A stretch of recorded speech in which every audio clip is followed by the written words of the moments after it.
May I have your attention, please? Welcome to the Palo Alto Parks and Recreation Commission meeting on Tuesday, 4/22/2025. I'd like to call the meeting to order and start with a roll call.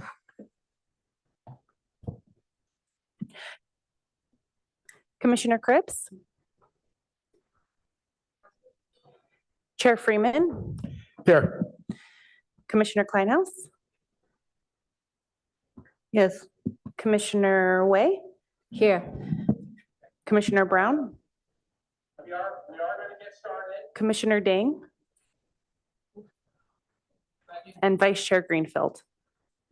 Here. For the record, 5 present. Thank you.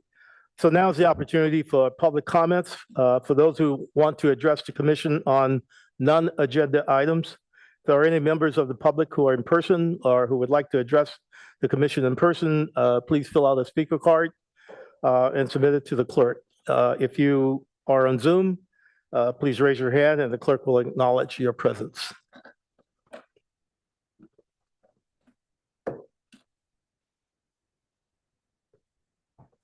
Our first speaker is Roger S.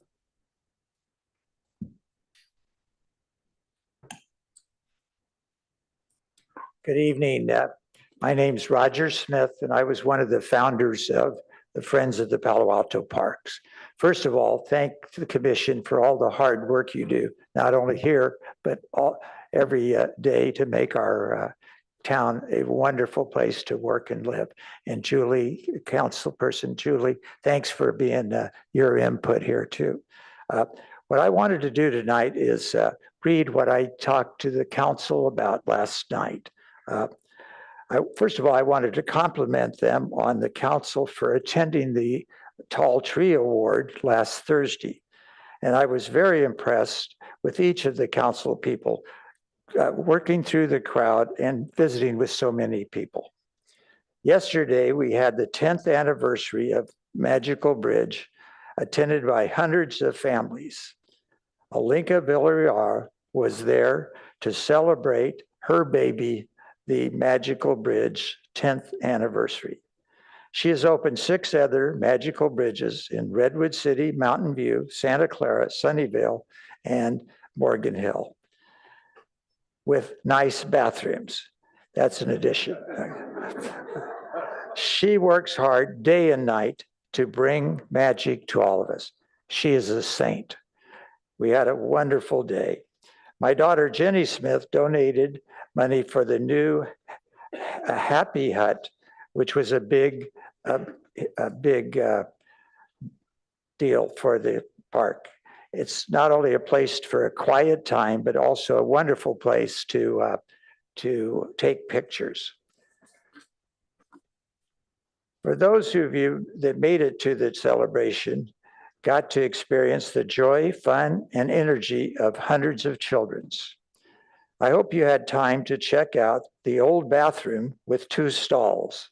It was there for many years before the Magical Bridge was built.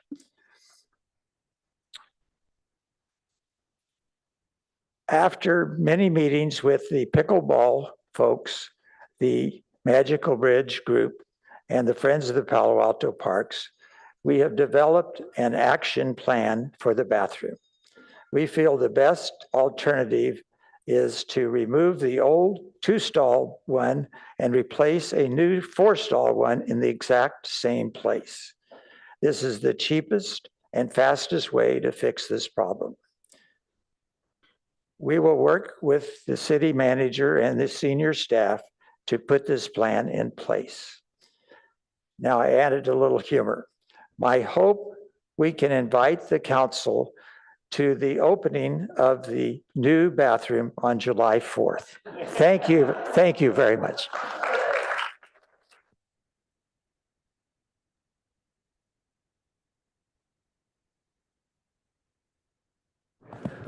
Thank you.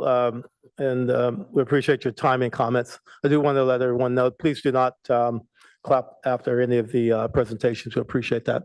Keep moving on. We'll move on to our first agenda item, which is the approval of the minutes. from March 25th, 2025. Do I have a motion to approve the minutes? Any comments for the speaker first? Okay, thank you. Do I have a motion to approve the minutes? A motion to approve the minutes? Okay. I'll second.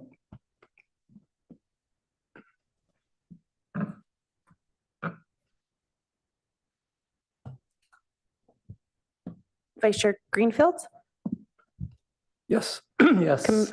Commissioner Brown, Commissioner Cribs, Yes.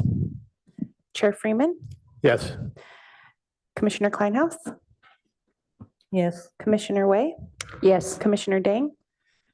Yeah. Motion carries at 601. Commissioner Brown absent. Thank you. Next on the agenda is, are there any agenda changes and deletions?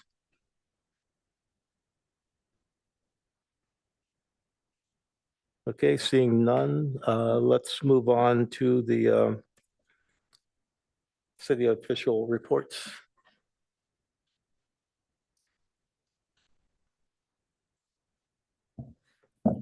Thank you, Chair. As ever, I'm delighted to be your council liaison. And since I was last with you at your retreat on April 11th, this is a summary of what council has been dealing with. On April 14th, we approved next stages for a downtown parking garage at Hamilton and Waverly, which will include approximately 15 units of affordable housing. And we approved next stages for 10 townhomes at 70 Encina, which is in the parking lot behind Town and Country, kind of across from Palo Alto Medical and the Opportunity Center.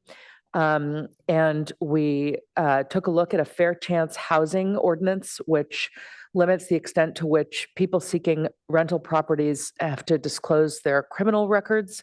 There's a sense of a look back period, of certain period of time after which somebody's criminal history should not be relevant when they're seeking housing. We actually asked staff to take an additional look at that. And so no decisions were made that night on that item. And then just last night on April 21st, we approved a turf study for what should replace the existing field at El Camino Park. There is a lot of debate these days about the suitability of artificial turf versus natural grass. There are also a number of different options between the two. So we've asked staff to engage with a consultant to help us understand the latest technology, the latest findings on the various benefits and consequences of different types of turf and grass. And we also had a great update on the latest at Cubberley. I won't give any of it away since you all are hearing that item as well tonight, but that was a big conversation last night, and I look forward to hearing your thoughts about Cubberley tonight. And that's it for me. Thank you. Thank you. We'll open up to members of the public who would like to comment.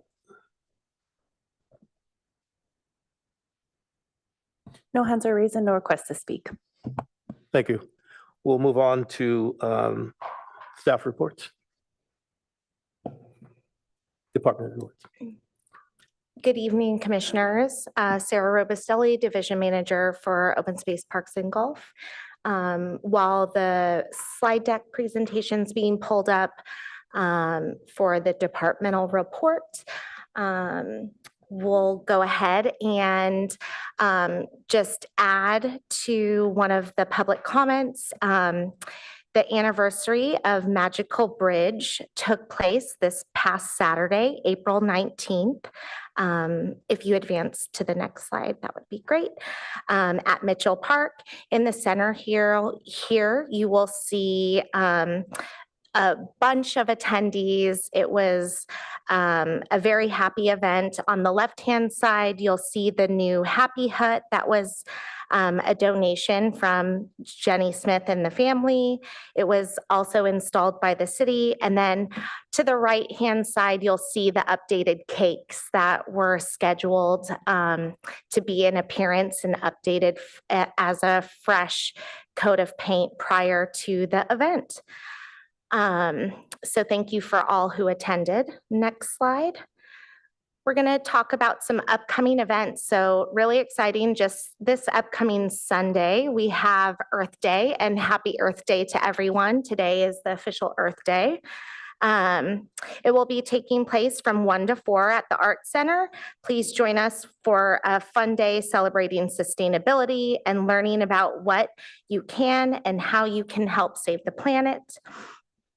Additionally, we have Mayfete, which is right around the corner.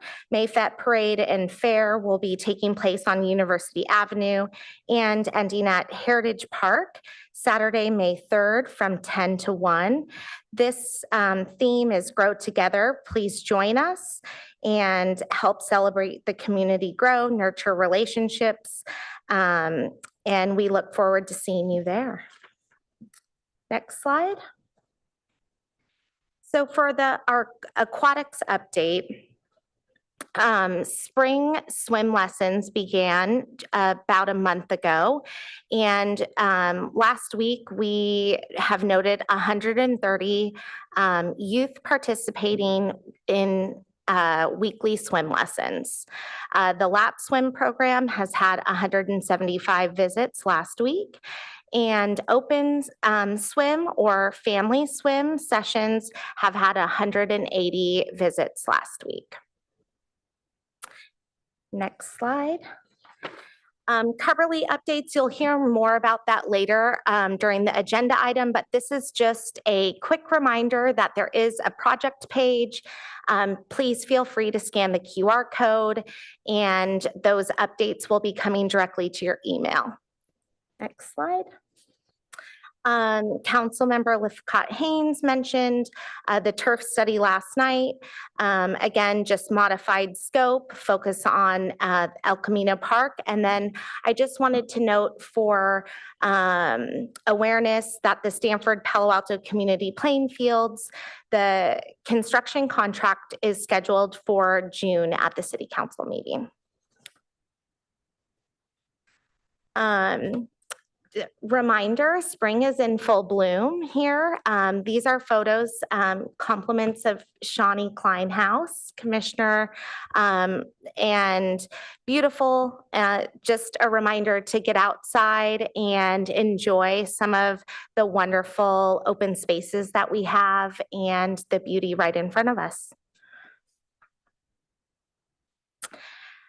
Bixby Park restrooms have had a full refresh. There's new exterior and interior paint, new epoxy coated floors, refinishing and polishing of the stainless steels, and let's see, new accessory fixtures and brighter lights. So thank you to our facilities team for making these improvements.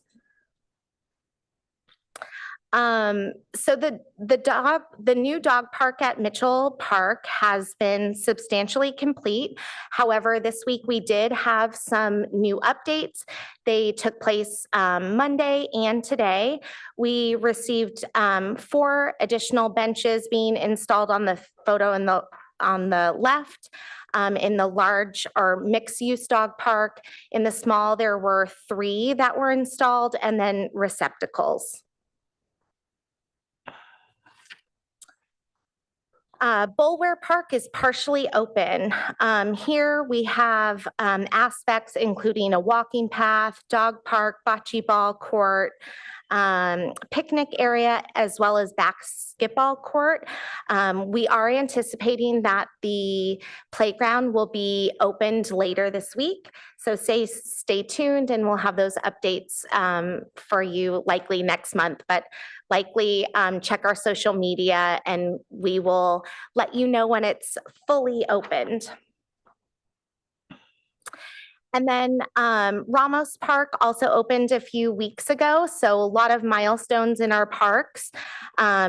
This we'll just note a full new playground, swings, and my kids and family have been enjoying the opening.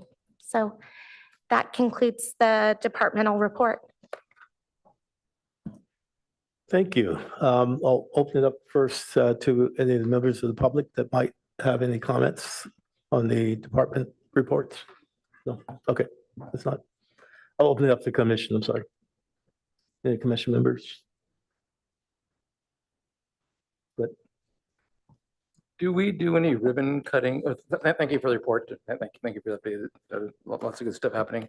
Do we do any kind of ribbon cutting ceremonies for park reopenings? I'm not suggesting we should or not. I know we have for some playing fields and things like that. Yeah, that's a great question. I know we've been thinking about and actually having an internal discussion with our public works engineering team who has been completing the work. However, we don't have any ribbon cuttings currently scheduled. One item that we are looking into, for example, is the park dedication for Fred Eyerly Towerwell Park, which we plan on coming back and will provide an update regarding that park dedication. Just one thought just coming to mind is next month is presumably Bike Palo Alto. And maybe we could have some sort of a integration to include the new parks on the list of destinations for Bike Palo Alto. It's sort of a welcoming thought. Great idea. Thank you. Yeah, I was just doing a tag in on Commissioner Greenfield's comment on that. But a lot of good work that has been happening in the background, but we need to really get it out there and let the public know about the good job as far as with Ramos Park, you know, the Mitchell Park dog park opening up and the work that's being done on Bixby Park. So probably a good time to beat the drum at the next when you have an opportunity. Commissioner Cripps. Oh, thank you very much. I just wanted to note in terms of celebrating things, the May Fate Parade is kind of known as the oldest and largest children's parade in Northern California. So and it's going on again on the first Saturday of May, and hopefully everybody celebrates. And then secondly, is there an update on the first tee progress? Oh, great question. May, we are planning to have our annual golf update, and at that time we'll dig into the details there. Thank you. Commissioner Dem. Thanks, Sarah, for a comprehensive report. I just have one question about the Copley Track and Field bathroom. Do we have a date when it will be open? Yes, great question. We are anticipating opening them next month. So sometime in May. The estimate that they gave was mid-May. Great, thank you. On behalf of my running group friends. Commissioner Kleinhaus. Thank you for the update. Can you tell us what happened following the loss of trees at Ramos Park? Were those trees replaced? And if so, what trees were planted and where? That's something that I'm going to have to consult with urban forestry on, and I can bring that back to you. Okay, thank you.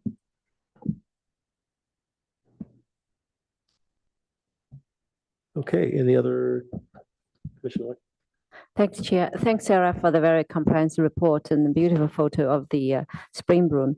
I'm wondering the impact of the final research on the turf for our parks, which is partially opening and about to open. Are we going to do any modification due to the funding for the turf, artificial turf versus natural turf? Sorry, can you repeat the question? Are you asking about the turf study or? Yeah, so how that will be delivered into our park rebuilding, which one is almost already opened, the other one's half open. Is it that direct result to modify the turf?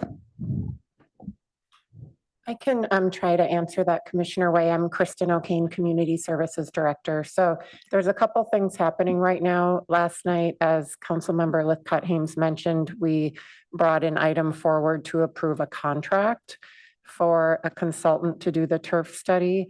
So that piece is happening. We have some work to do at the staff level to revise their scope.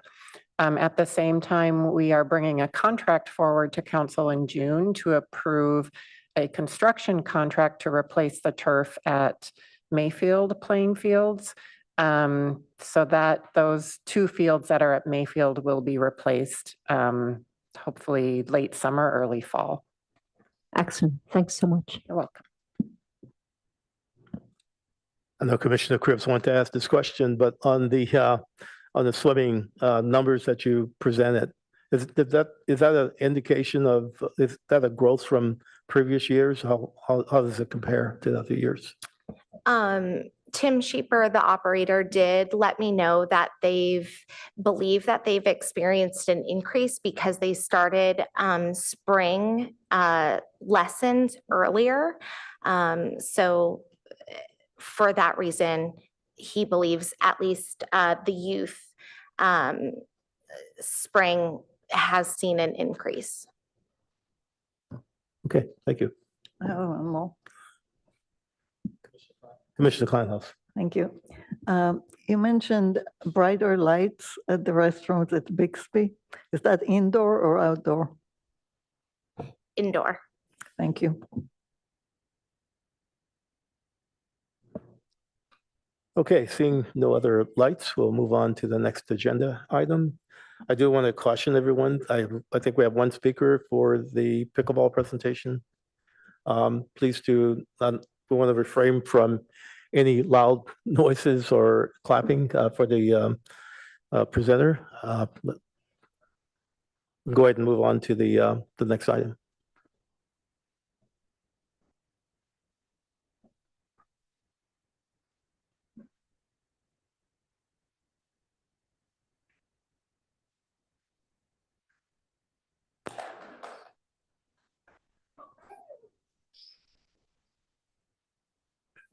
Thank you.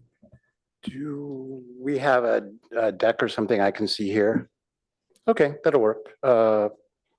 Mostly, yeah. Good. Thank you.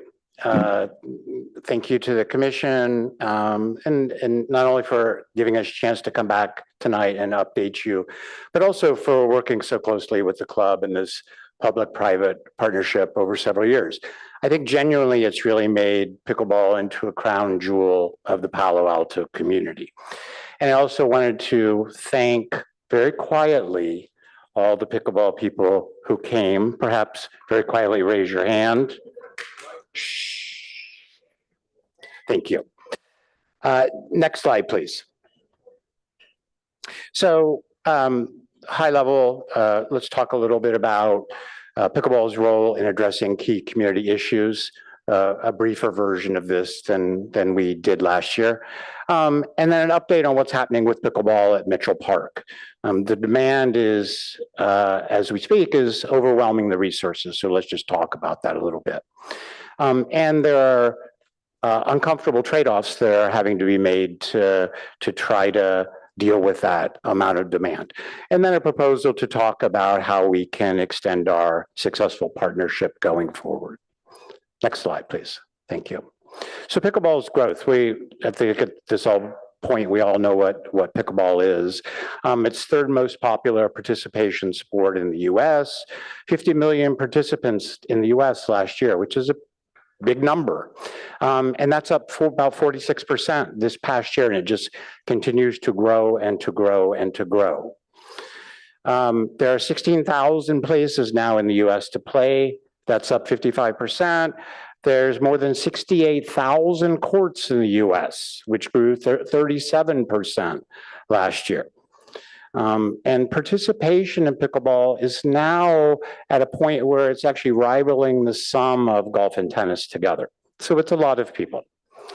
One of the great things about pickleball is it's designed to be played by people of all ages. The average age is continuing to come down. It's now 35. It was 38 when I was here talking last year. Fastest growing under 24 years old, and it's faster growing among women now than among men. There are pro leagues, there's tournaments nationwide. It's on ESPN, Amazon Prime, etc. Next slide. So why is it so incredibly popular, which is sort of the root of what I want to talk about is, part of it is there's such a low barrier to entry across skills, one's abilities, very low cost equipment. One can show up and participate in this very easily. It's also easy to get involved in, but it's hard to master. So there's a long opportunity to improve and to improve while getting all the benefits of it along the way. And there are numerous physical and mental health benefits of pickleball. It is an incredible facilitation or incredible social connector.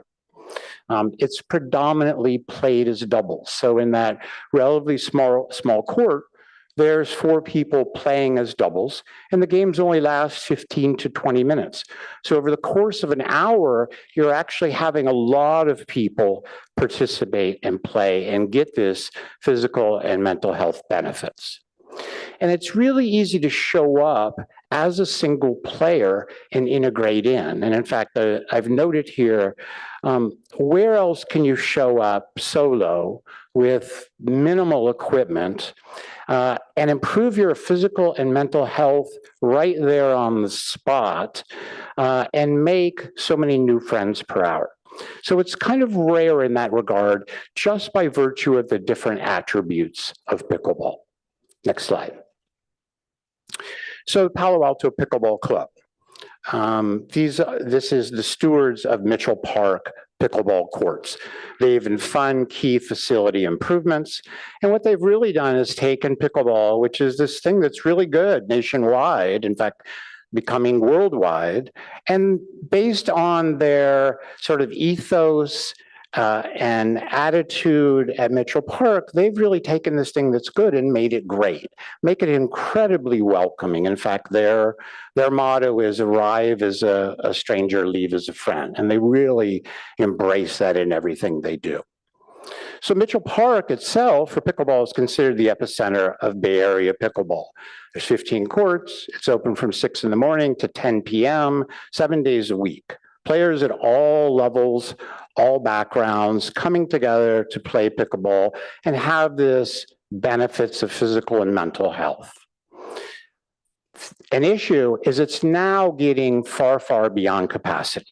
So it is not uncommon at all where it's 2x or 3x capacity on the courts. And so what that means is you may be playing a 20-minute game and then waiting 40 minutes before the next game to play.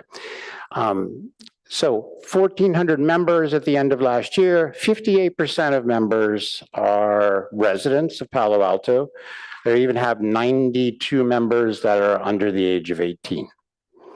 It's growing 25% a year with zero marketing, but they've had to hit a saturation point. And you can see on the right the growth. But what's happening is now that you start having to wait 20 minutes, 40 minutes, et cetera, people show up and of course they'll just leave because that's too long to wait to be able to participate. So they're starting to hit a saturation point. Next slide. So what Palo Alto Pickleball Club really does is, of course, people are playing pickleball and laughing and having fun. But if you look under the covers, what you're finding is they're helping reduce loneliness. They're improving mental health, including youth mental health. They're increasing physical activity, including getting seniors more active. And they're uniting the community across traditional boundaries. Next slide. So a physical engaging activity. Why this matters, 42% of the US adults are clinically considered obese. Less than 25% of US adults get enough physical activity, and unfortunately that declines with age.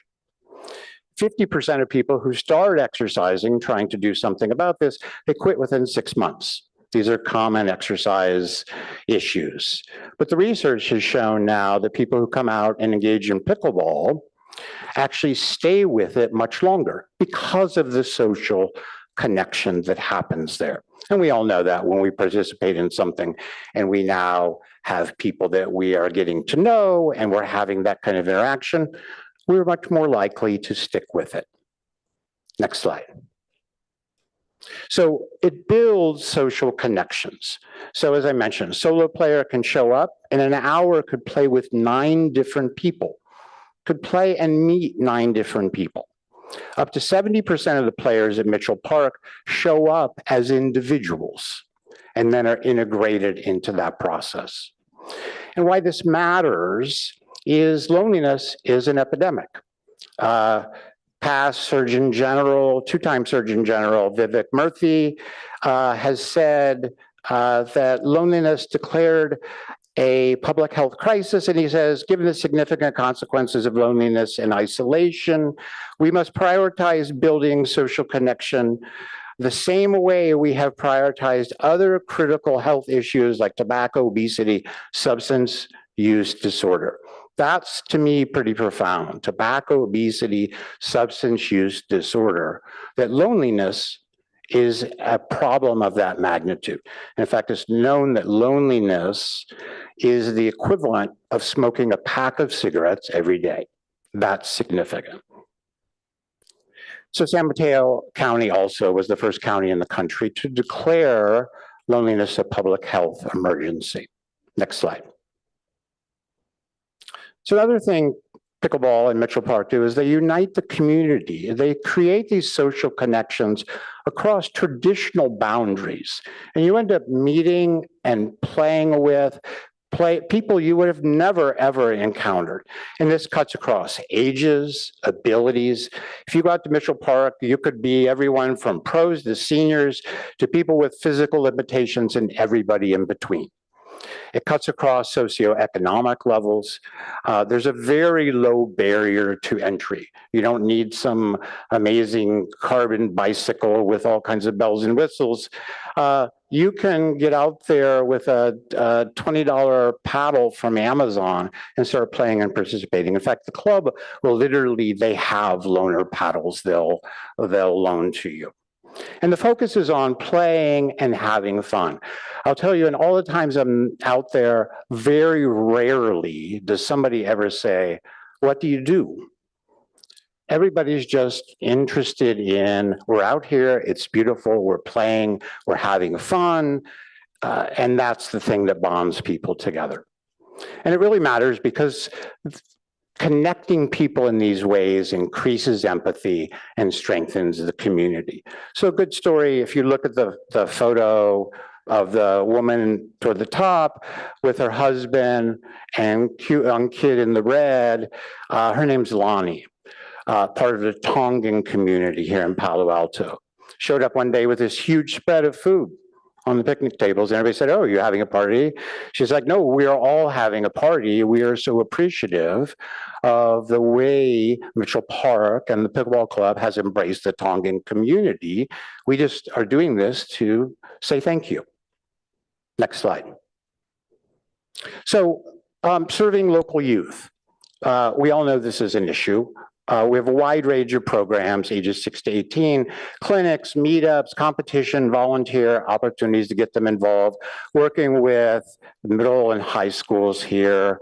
And it's a big issue. 1 in 5 adolescents report symptoms of anxiety and depression. Next slide.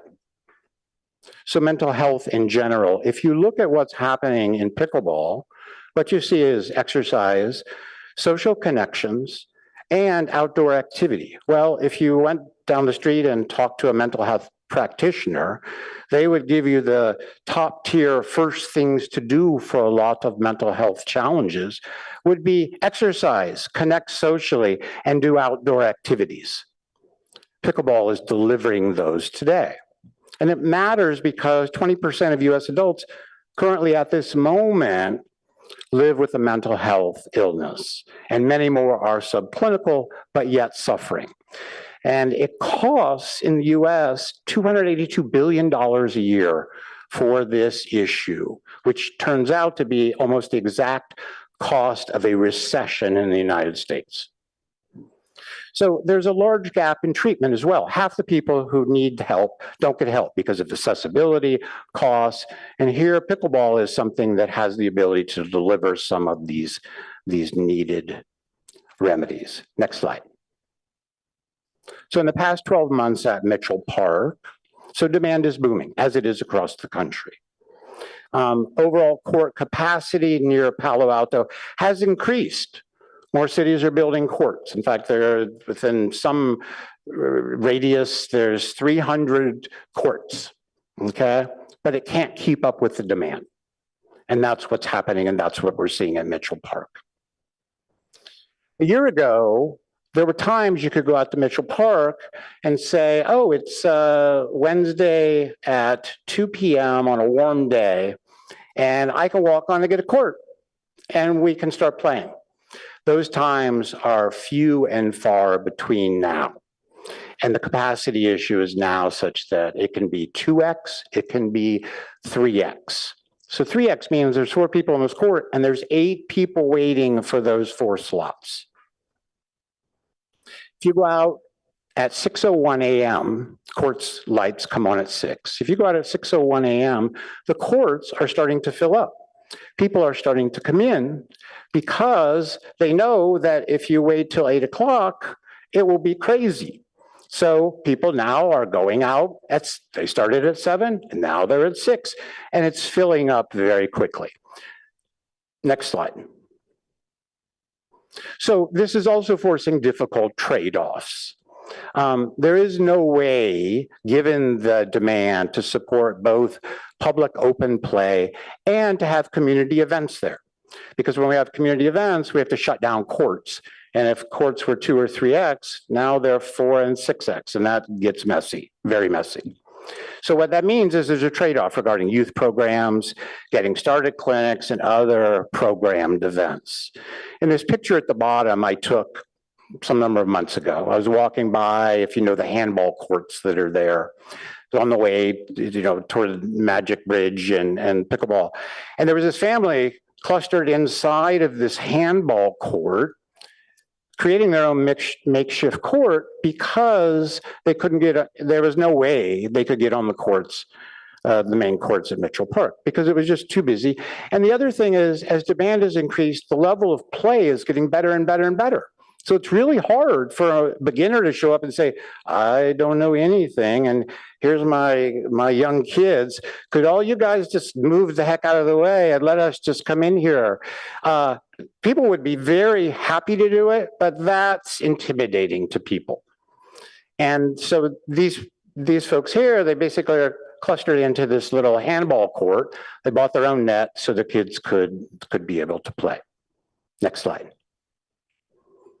So a proposal to expand the capacity at Mitchell Park, because what we'd love to do is to work together and investigate adding 8 new pickleball courts. And that would increase the total pickleball courts from 15 to 23.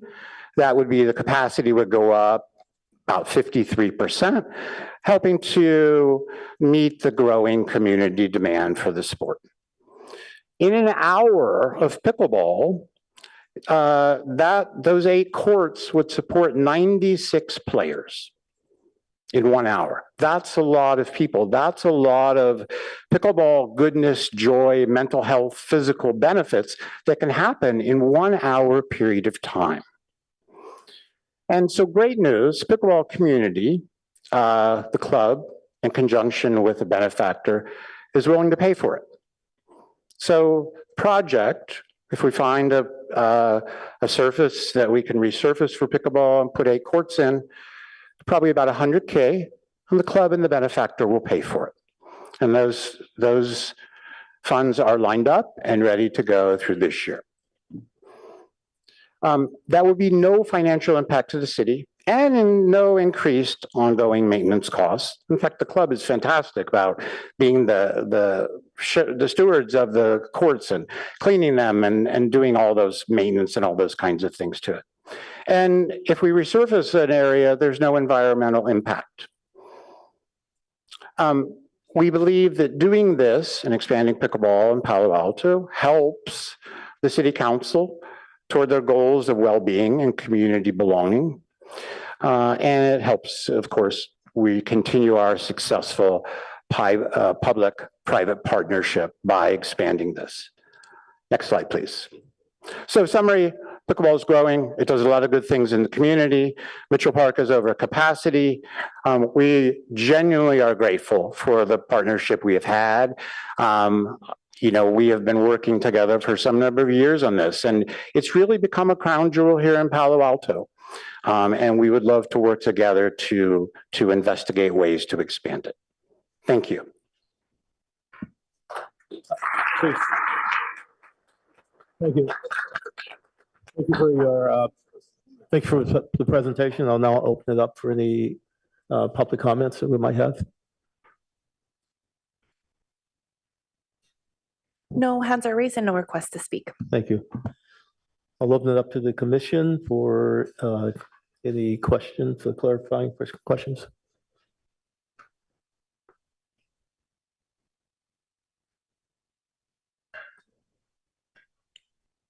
Any commissioners? You have to open up. So we want to work with the city to figure that out. Yeah. Okay.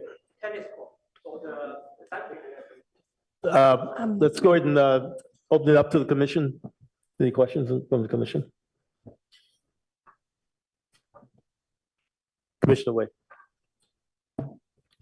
Thanks for the wonderful comprehensive presentation. I actually just learned to play pickleball just half a year ago.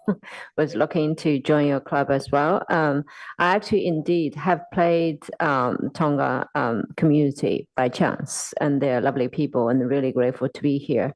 I'm wondering how we can support more. There's also local pickle courts, such as Sunnyvale has 18 courts, I believe, and I also played in Menlo Park, which has 8 courts. And Sunnyvale is actually running both in their community center as well as in their tennis club as well. And I'm wondering, we have limited team over here, but we certainly hearing what you're saying for sure. And we are pretty maxed. I don't know what's your timeline you're thinking of apart from funding, and how we can support more with our limited team of who are all overloaded already. Just have something that mind as well. Mm-hmm. Yeah, thank you. I think we'd love to be able to act on this quickly because we are just so far over capacity and strained.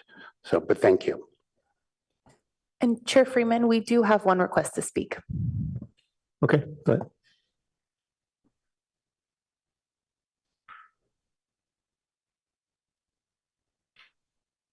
We have a request to speak from Young.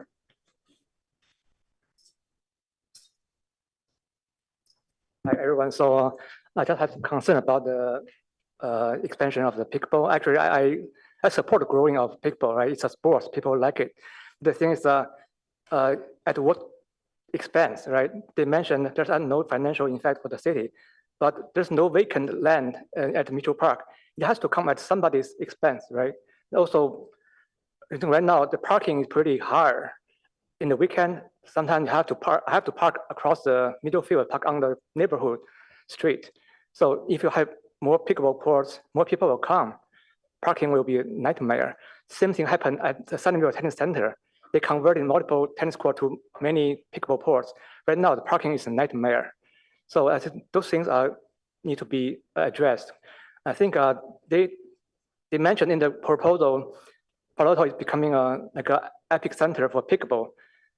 But the thing is, maybe we should find a better place to build a bigger center. Like maybe, I think on the east of 101, maybe somewhere industrial area, they have vacant land. You can build maybe 100 courts, right? So because Mitchell Park is really crowded, and I'm a tennis player. We already lost 3 courts. I don't want to lose any more tennis courts. Yeah, thank you. Thank you. Thank you. Commissioner Kleinhoff. I have a lot of sympathy, and I think it's a wonderful community and resource. However, this discussion of expansion was not part of what, of the notification. There was one person who is concerned.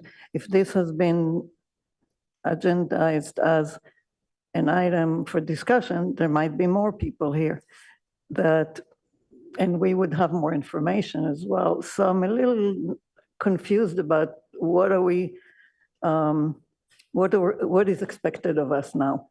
Thank you. Well, there's nothing to vote on. This is primarily informational.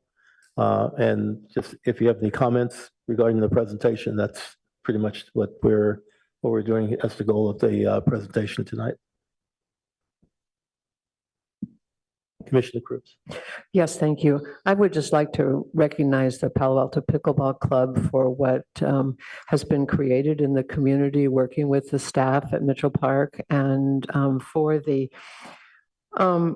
kind of the model organization, the volunteerism, the ability to reach out to our students and our youth to provide classes, providing classes for anybody who wants to come by the court. I really feel like this is a model of how you build a community, whether it's about pickleball or about anything else. And I think it's really important what you all have created. I understand the need for more space, and I think that people are going to work together to see if that can happen in the near future. I know it's a frustration to have to wait. But I also think that I want to say that the growth of pickleball is not going to stop. I think it's not going to be a fad game, and I think it will continue. I appreciate all the numbers that you have in the presentation. And as an old Olympian, I even think it's going to be in the Olympic Games by 2032, it would be. So thank you all very, very much for what you've done for Palo Alto and for the game and for pickleball. Yeah, I'll tag into that. That is to continue to look at, the growth through the, you mentioned that there's 58% of the people in the Palo Alto Pickleball Club are from Palo Alto. And the fact that the pickleball at Mitchell Park is widely known, and a lot of people come here for the level of play and also the number of courts that we have. I guess the other side of that would be to look at, are there other communities, Menlo Park, Sunnyvale, and some of the other surrounding cities, what's happening there as far as taking advantage of some of the increased population and the popularity of the sport itself. I don't know if you have any background information on that. Yeah, the other cities, Cupertino, et cetera, and I've played in many of these other places, are building courts and doing things and making plans to do this, but the demand is just so overwhelming. It can't keep up with these projects, and for us to be able to rely on them to close this gap, the numbers just don't come together that way. So we as a club, one of the things we do is we try to work with all these clubs in different cities to educate them on what we've learned, to try to teach them to be able to coach clinics to their community, to do all these kinds of things. So I think the club is really doing a great job propagating that magic. Nonetheless, the demand here locally is significant. Commissioner Greenfield. Thank you. Thank you for the presentation. The growth and the story of pickleball in Palo Alto and the stewardship of the Palo Alto Pickleball Club is a fantastic story. The crowd of people here speaks to it. There are so many benefits for our community, the social infrastructure and connections, the health and well-being, physical exercise, outdoor activities, and engaging youth. It's countless benefits, and it's great. Really appreciate feeling this need of our community. I do have a question for staff and perhaps the city clerk, kind of in terms of what Commissioner Kleinhaus raised. This is addressed as a business item on an update from the pickleball club. Is it appropriate for us to discuss the generous offer that's been made and potential implications? Yes, I think that's appropriate, and we have our CSD manager, Adam Howard, here to help answer questions related to that. Thank you. Okay, then I have a number of comments, and the offer to support and fund building the construction of new courts is fantastic. Thank you. I wish it was as simple as that. Where would the courts be located is an obvious question, and as the public commenter mentioned, if you're taking land, there is no land that's calling out and say, I want to take me to make pickleball courts. Everything's in use in some way or another, even if it's open space. There are infrastructure concerns. Parking is a significant concern. I applaud the pickleball club for the creative arrangements they have with the neighbors for parking right now.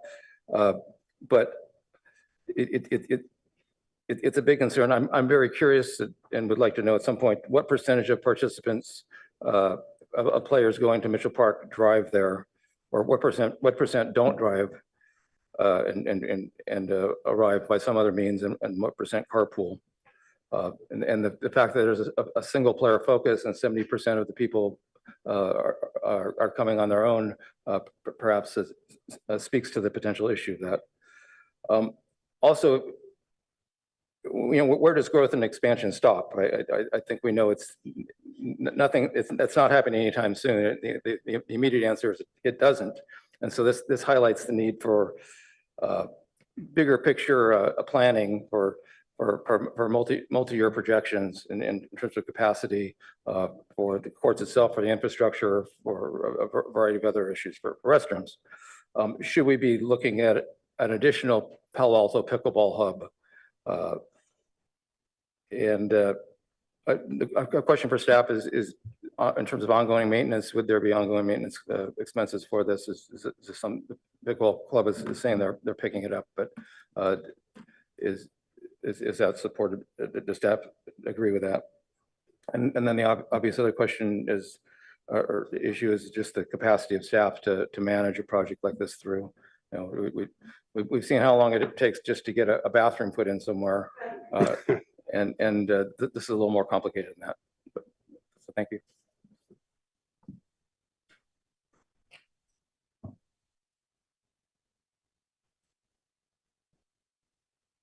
Good evening, Commissioners. Adam Howard, Senior Community Services Manager with the Recreation Department. I think that question's a big one, and this conversation could go in many directions. So nothing about this would be simple. So I want to make sure that that's clear tonight. And as Commissioner Kleinhaus pointed out, I think if this conversation was about taking over other space, it'd be a different makeup of audience. So, tonight was really informative, and I think it's the start of a conversation that obviously needs to be had. But I think that's where we're at. So I think the conversation's much deeper than that. There's a lot that's going to need to go into every decision that could be made around this topic, including your point that there's Band-Aids approaches and then there's long-term approaches. And so, I'm not ready to speak to either. But I think that's the honest answer, right? I think there are multiple ways this could go, and there's short-term solutions and long-term solutions. And we're probably just at the point where we have to look at it all and come up with an approach. But again, I'm not tonight, certainly. Commissioner Kleinhaus. Thank you for the clarification, and I will speak to some of my concerns, and I support what Commissioner Greenfield said, and not trying to say to the people who came here today that their vision and their activities are not important. I'm totally aware of the social and health and all the other benefits that it brings. But I do have some additional concerns. The first one is it wasn't notified as a discussion of expansion. And the expansion, even if it doesn't say, oh, I want this section of Mitchell Park, it does mention specifically expanding in Mitchell Park. And there are a lot of other uses there that we need to consider. So I think alternatives are important to discuss, and there's different kinds of alternatives. Alternatives in space, or maybe a different park, maybe a different time, maybe a reservation system. I know that's not part of the culture, but changes happen when things grow. The culture sometimes has to change. And other cities are using reservation systems and for tennis and for other activities. So there could be other ways to manage the demand that are not necessarily, oh, we want to take the space. And space is of concern because parks that are large provide a certain service that smaller parks do not. And this is a regional park that provides a lot of different events, a lot of different activities. And so we need to consider that. And we didn't get this information about,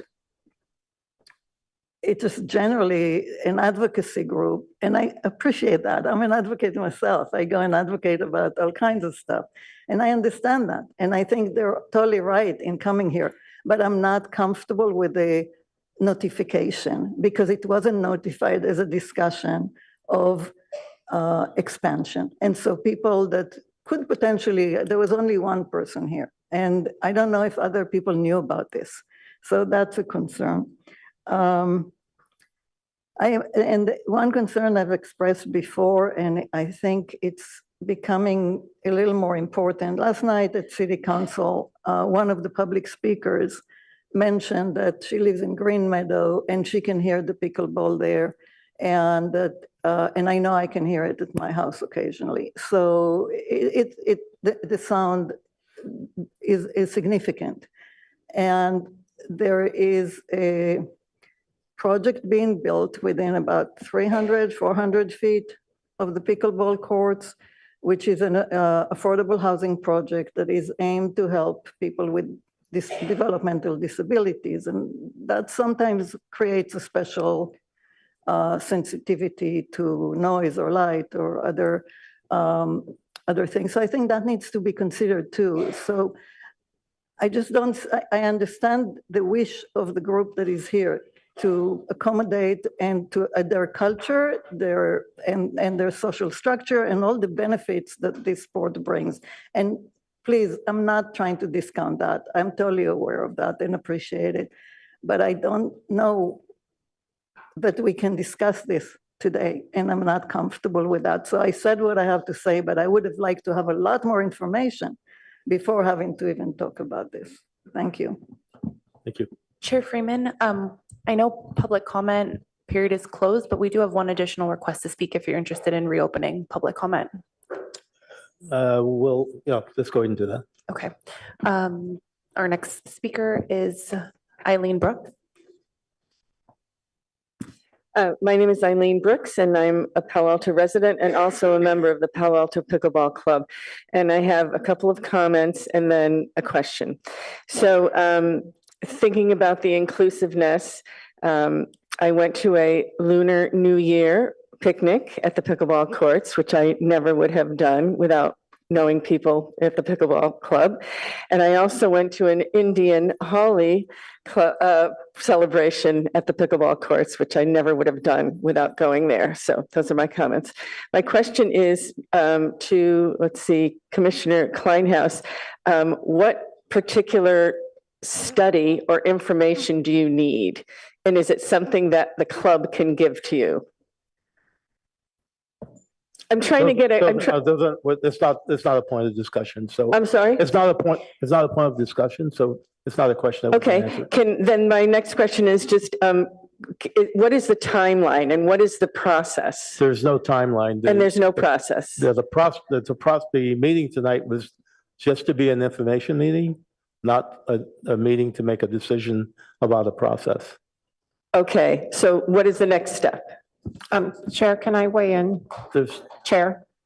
There's no next step other than the Chair. Excuse me.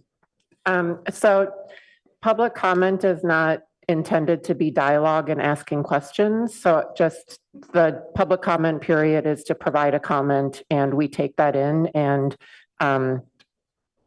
that's how it, Okay, so- how it functions. So it's not a dialogue and Okay. it's not to ask questions. Then what I is the apologize. mechanism to do that, just so that I personally know as a citizen? So if you're interested in making a comment to the commissioners, Yes. you're welcome to email them, as Okay. well as some of them list their contact information online, so you're able Okay. to communicate Okay, with the thank you. commission. Thank you. Okay. Okay, at that point, we'll end the public comments. Correct. Are there any So other for the record, we've questions? completely closed item 4 for public comment. Right, thank you. We'll move on to the next item.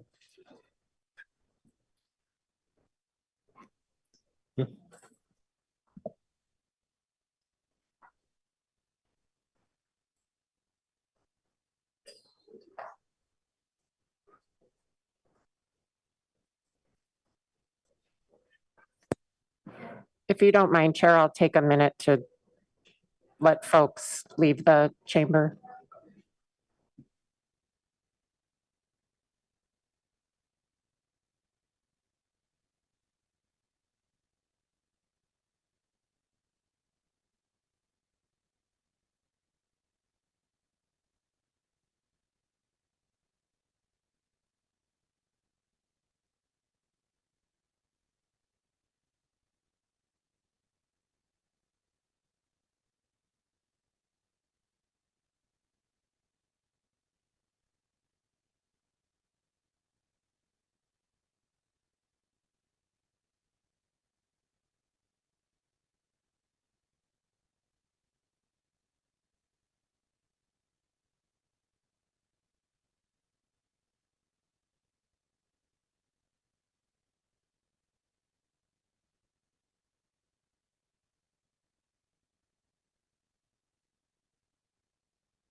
Are we All ready? set? Yes. Okay.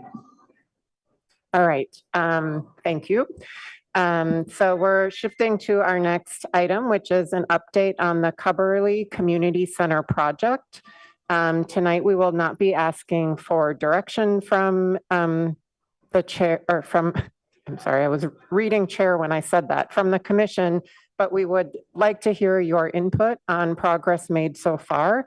And then we'll also be sharing some ways that we feel the commission can be involved in the project and specifically engagement.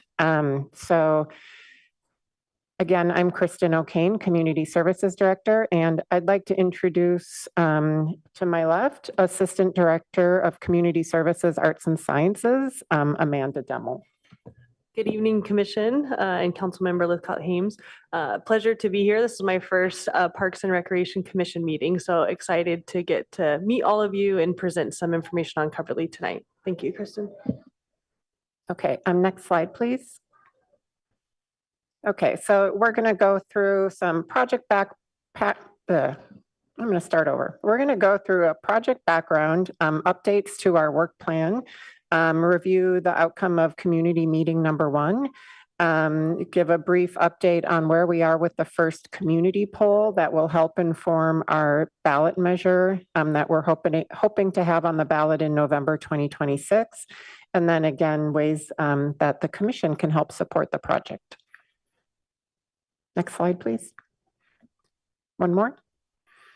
Okay, so this is just a quick recap. I know many of you know the long history of the Cubberley Community Center, but the whole site is 35 acres, and the city of Palo Alto owns 8 acres of that land. We do lease much of the remaining 27 acres from the Palo Alto Unified School District. Together, we operate it as a community center. It's occupied by some long-term tenants. We have short-term rentals. And of course, we have all the fields and tennis courts there that we also rent out to different community groups. In October of last year, the City Council and the School District Board of Education approved a memorandum of understanding that would include a purchase of 7 acres of land by the city. So together we would have 15 acres to develop a new community center. This is, of course, contingent on a successful bond measure approved by voters in November 2026. In December, we initiated a new master planning effort building upon the previous master plan that was completed by the community and city and school district and led by our consultant group Concordia in 2019. Next slide, please. So like I said, we've re-engaged with Concordia to help us through this reinitiation of the master planning process. We're really building upon that previous master plan using a lot of the information and input we received during that time, reaffirming the input that we received and using that to develop an updated master plan. We've also, because we are this time possibly pursuing a ballot measure, we have contracted with 2 organizations that are experts in polling and also ballot strategy and ballot measure development. So they're assisting us in that aspect of the project. Both of these efforts, so the master planning effort and the polling and development of the ballot measure language will occur in parallel. So we're on a very condensed time frame to reach that target date. So we're moving full speed ahead and doing a lot of different efforts all at once. So that's why we have staff from various departments helping and bringing their expertise to the table. I'd also like to recognize that the City Council has an ad hoc committee for Cubberley. It consists of Councilmember Lithcott Haynes, who's the chair, and Council members Burt and Reckdahl. Next slide, please. One more. So far we've had a visioning session with the City Council in February, and they drafted their vision statement for the future of Cubberley. On March 19th, we had our first Cubberley Master Planning Community meeting, and some of you were there. So thank you for coming and participating. And just last night, we asked council to weigh in on the themes that will be presented to, or that will be used to develop the community poll. Next slide. So coming up next, so the poll will be released on April 28th, and that will be through phone calls and electronic through email and text. So it's a randomized poll. We will come back to council in June and to the Parks and Rec Commission later in June to review the results of that poll. And we have our second community meeting on June 12th. So on June 12th, at the second community meeting, the consultant Concordia will be presenting 3 concepts for a new center at Cubberley. They'll be using input they received, or we received from the 2019 master plan, from the first community meeting, as well as from the polling results. In addition, we do have some other methods people can participate. We have an online survey, which is on the project website. So for folks who can't attend the meeting or just want to provide additional input, they can go there and add some additional opinions on the future of Cubberley. Next slide, please. So community meeting one was held March 19th. We had over 120 people that attended, sitting in groups of about 6 to 8 people, as you can see in the photo.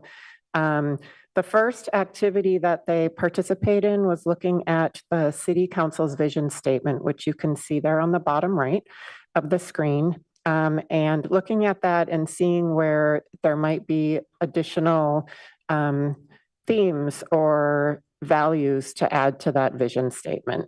So some of the things we heard was a flexible space, inclusive, sustainable, and wanted us to continue long-term and community engagement throughout the process.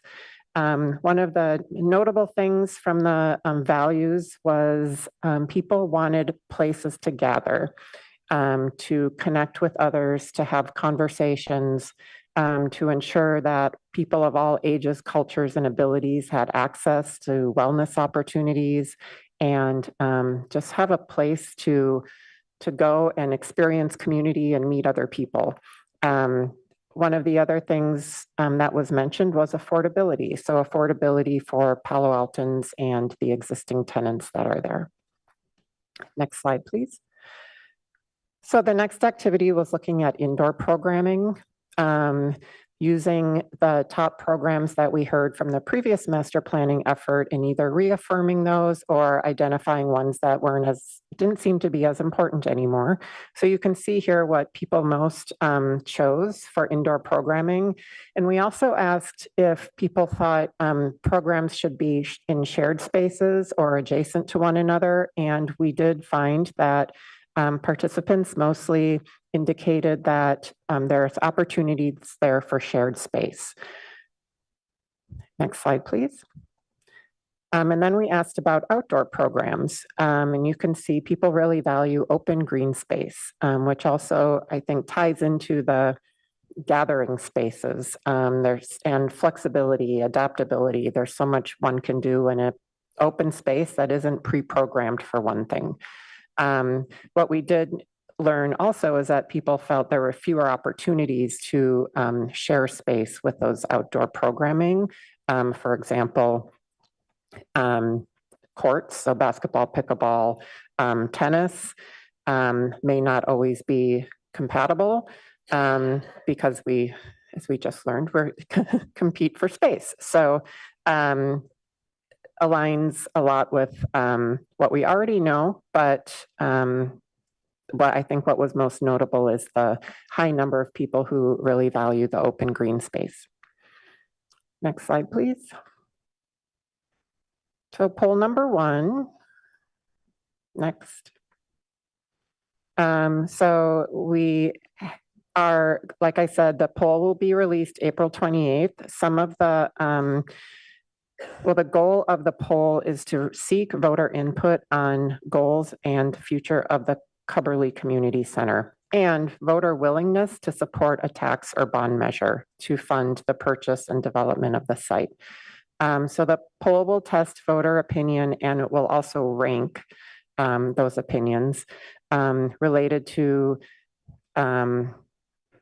different programs, but also different high-level goals and values. So whether it's to support a particular type of program like the visual or performing arts, certain types of activities, or for certain demographics within the community, seniors, young children, or any age in between. We're looking to hear what people most value and what they rank highest in a future community center. Next slide, please. So again, the poll gets released the end of April. The council ad hoc, not the PRC ad hoc, will review the poll results on May 16th. And then the city council will get a full review on June 9th. And on June 12th, we will come to the commission to review the results, not only of the poll, but also, oh, I'm sorry. June 12th is the community meeting where the 3 concepts will be presented to the community, and then we'll come to the commission in late June, present the results of the community meeting as well as the poll. Next slide, please.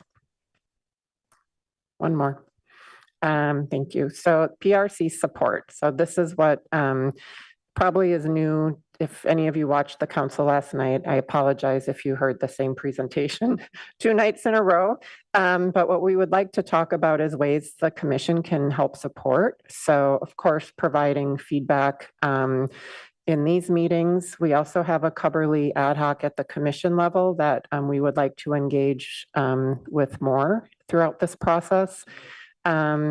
Attend and participate in community meetings, but also recruit others to attend those community meetings and help just get the word out. So we have a project website, and on that website, there's a QR code. You can also enter your email and get regular project updates through the email.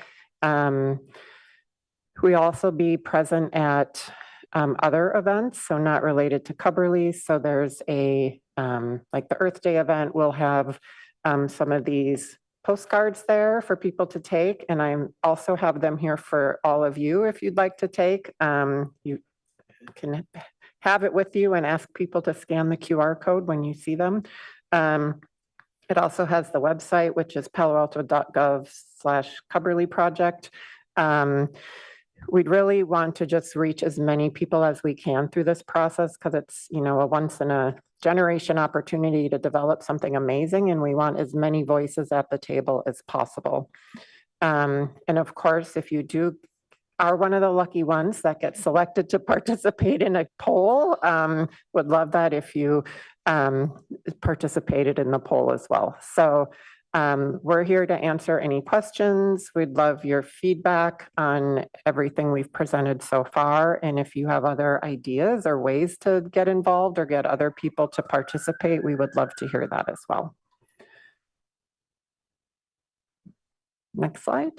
And that's it. Thank you. Well, thank you. Thank you for the presentation and the update. It was pretty informative. I did listen to the presentation last night at the city council, so if you didn't miss anything, appreciate that. And I really appreciate the fact that you're wanting to include the Parks and Rec in this process, understanding that we only meet once a month. And there's a lot of things, which is a good thing. There's a lot going on in a very fast-paced move to the goal line. So I guess trying to keep us, the Parks and Rec Commission, aware of what's going on, I guess trying to figure out what's the best vehicle for that.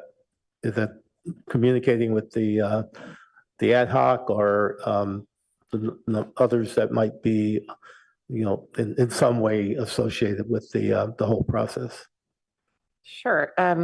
I think that's a really good question because, like you said, we are moving at a really quick pace and don't always have the opportunity to check in fully with the commission. So I would say what we can commit to is if there are updates that we just want to share, like, you know, reminder community meetings coming or something is being released, we can just simply do that in an email if it's just sharing information. If we feel we want a conversation, I think maybe the best way is through the commission's Cubberly ad hoc, because we developed an ad hoc, right, at the retreat. I know we went back and forth. I don't think we have an ad hoc for the Cubberly. I think we have do we? We have liaisons. We have a liaison, right. But we do have we still have the Palo Alto Wellness. So, but, you know, I guess we have to try and figure out what's the best. Go ahead, Commissioner.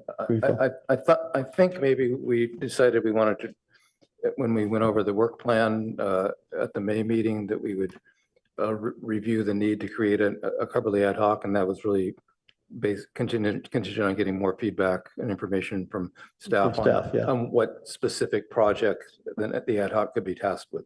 That's right. Thanks for the reminder. I think it was too ambiguous initially.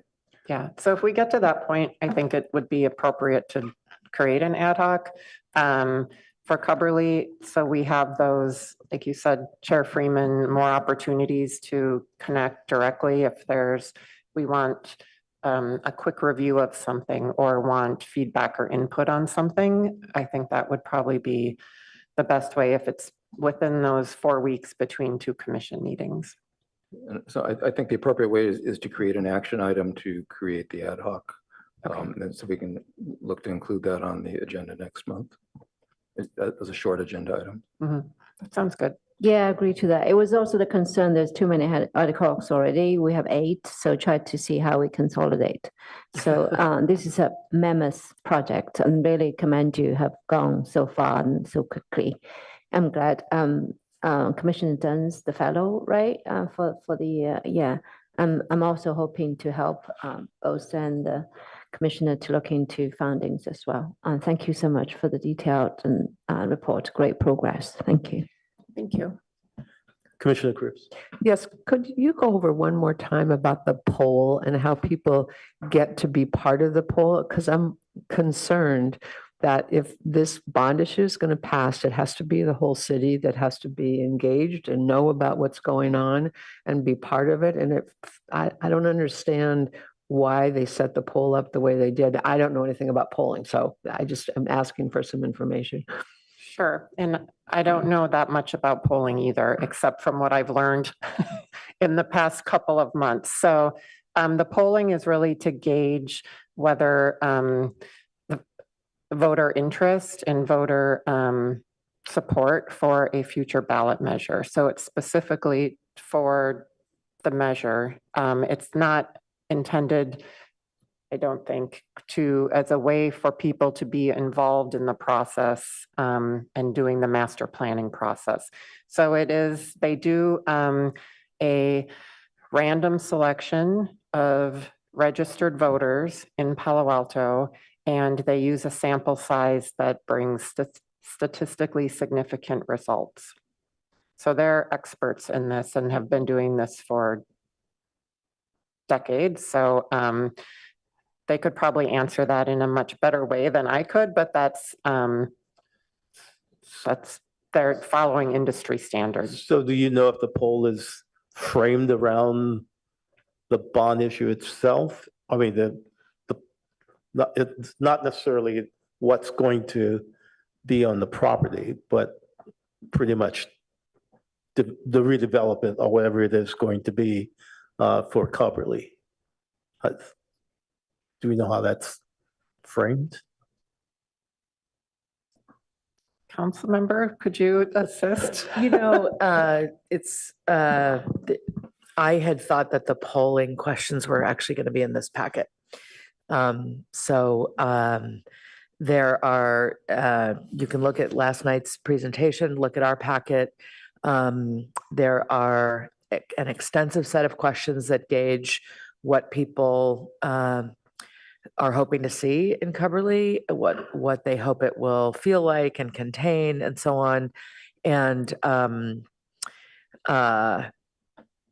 so it's it's poll number 1 is trying to gauge that opinion. Poll number 2 is, I think, where, we will put options out for what the new Coverly might look like. That's, many, many months out, and what it might cost. And then poll number 3 is the go, no-go point of, is this community ready to support a bond measure? So I would just, I don't know what to do since it wasn't in the packet, but. Okay. So it was linked in the packet, and we could bring it up if we're interested. I just forgot kind of an important piece here. We didn't open this up to see if there's any public comments before getting comments from the commission. I have a question first. No request to speak and no hands are raised. Okay, thank you. So we'll pull that up on Okay. the slides. Okay. Commissioner Kleinhaus, you have a question? Yeah. What are the products of this effort? What are we going to see at the end? Is that a master plan, or is that the community center with all the design? What are we going to see at the end of this? Sure, that's a great question. So it's not a detailed, they're not detailed construction drawings. It's a concept design. So where will things be? what would it look like? How does it fit into the space? And what types of programs could that space support? It will also include the outdoor space. But it won't go into specific. We would then need to hire an architect to actually design it as, you know, the concept depicts. Commissioner Young? Yeah, so my question is actually related to this one. So when we have the three concept designs, then what are the next steps? Are we going to vote on the best one by the community, or the commissioners would vote? Or, yeah, I just want to understand the process. Sure. Well, I would envision that we would bring those three concepts to the commission and get your feedback and also recommendation on what you think is the best to advance. We would have one more community meeting in, what's our third community meetings? In September. So we'll have various touch points with the council between then and the final, where we would present that this is what the final concept is, based on input we're receiving from the community, the commission, and the full council. So that would be the process. Thanks, Kristen. So thank you for bringing that up, Clerk. So this is not our presentation. This is our consultant's presentation. But these are the types of, could you go to the next slide? Types of questions, or the themes of questions that will be asked. So there's goals for the center, talking about specific demographics, pedestrian and cycle safety, flexibility. So these are sort of high-level goals for the center, not specific programs. And then if you go to the next slide, you'll see these are more of the uses of the center. And these will be what people will I don't know if rank is the right word. Is it rank? People will be ranking on their, you know, preference of what is most important to them. And these pretty much were built from the community meeting and other sources? From the community meeting, but also from what we learned in 2019 through that process. Okay. Commissioner Wade. Yeah, thanks, Chair. Just a quick question, just comparing this, the potential use versus the result of community meeting one. People wanting to see more theater arts space, performing space indoors, while open space outdoors and amphitheater, etc. I'm trying to, so my question is, how are you going to consolidate all this together? I presume the architect will look into the design according to the request. Seem to be a huge amount of need for outdoor open space, as well as here you have people wanting have a pickleball courts, tennis courts, and dog park as well. Right, and just to clarify, these are themes for questions that will be asked. These aren't the results of any sort of survey or poll. Oh, I see. Okay, so the one on your deck was community meeting one is what you discussed. This is the question will be asked. These are themes that questions will be delivered of those themes. Okay, yeah. Got it. Thanks. Okay, Commissioner Kleinhaus. So when you're asking for feedback, does that include feedback on the questions of the survey? And if we have feedback on the questions of the survey, can that still change the survey? So We aren't presenting any questions in this council, nor has the council ad hoc seen the questions. Yeah, These are themes. topics. And so the council looked at these yesterday or last night and didn't direct us to go forward, but we're going forward with the themes that we heard from last night. There might be another slide too.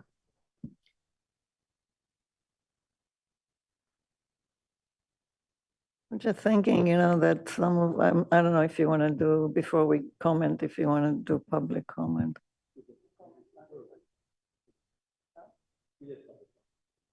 So, reading a little bit between the lines, when people ask for green space and all of that, often they're actually looking to see some piece of nature. If you go back to your first slide, please, the first one of the presentation. Yeah, yours.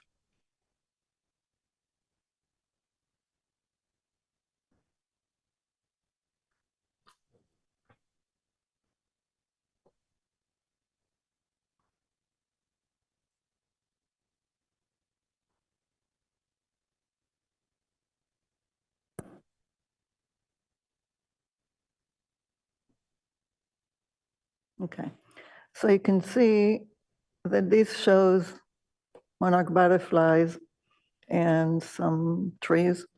I think that's something that really attracts people. A butterfly garden, if that was like our natural area, if that was included in this survey, people would go for that. And so I'm not sure how you can, if it's too late, because green space or balancing green space and sustainability doesn't really bring that out, because there's so many ways to do that, but it's very attractive to people. And, I was watching Los Altos City Council before I came here, and they had MIG present concepts for parks, and they all had a little bit of nature in them that really activates and bring people together. And there's so many ways to do that, but it's a little missing in these polls, and I think it would make a difference for people. Anyway, just a comment. Well, I guess again, I'm not the expert in polling. Those are opportunities for people to share that in the community engagement process. I guess, a question might be, would a butterfly garden encourage someone to vote differently one way or the other? I don't know that to be true. I don't know either way, but if we hear from people that we want a butterfly garden, we want a pollinator garden, if we hear that from the community meetings, that's something that can be designed into the concept, which probably has, that's a more, you can see the result in the concept by, if people would like that, I think they have the opportunity to share that in various ways through the meetings or the surveys. Commissioner Cook, you were. Well, I'm just sort of puzzling. It happened from the question I did about the poll, but I also thinking about the butterfly garden. When I'm looking at the language here, it feels like it would be great if there's an opportunity to frame this opportunity that Cubberley is. It's not just one generation, it's for something that's going to happen for a long time in this city. And I really want to make sure that all the citizens, all the residents, all the staff feel like they have a big part in making it what it has the potential to be. And I don't get this from this language. Maybe it's just different messaging and it's going to come along. But if we can say somehow about this is an incredible opportunity and it's more than a once in a lifetime, and really go back to what Lucy Stern did. For if she hadn't gotten engaged and involved, we wouldn't have the Lucy Stern Center. And people in Palo Alto have always thought about the future and the vision for the future. And it would be great if you could get excited about this language. And I'm not right now. So Yeah, I sort of I'm echoing that, being, communications person, PR person as well. So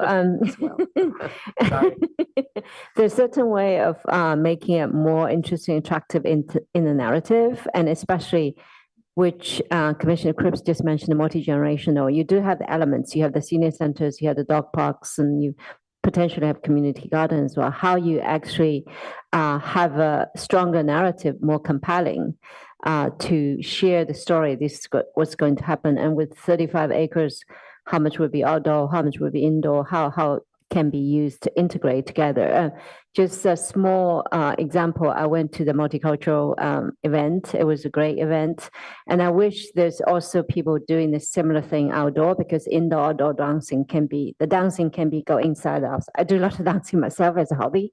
So there's a lot of, movements can be both indoor and outdoor. And this is a perfect place where you can do amphitheater versus indoor performance. How we express it in a stronger narrative will attract a lot more attention. Just echoing what you were saying.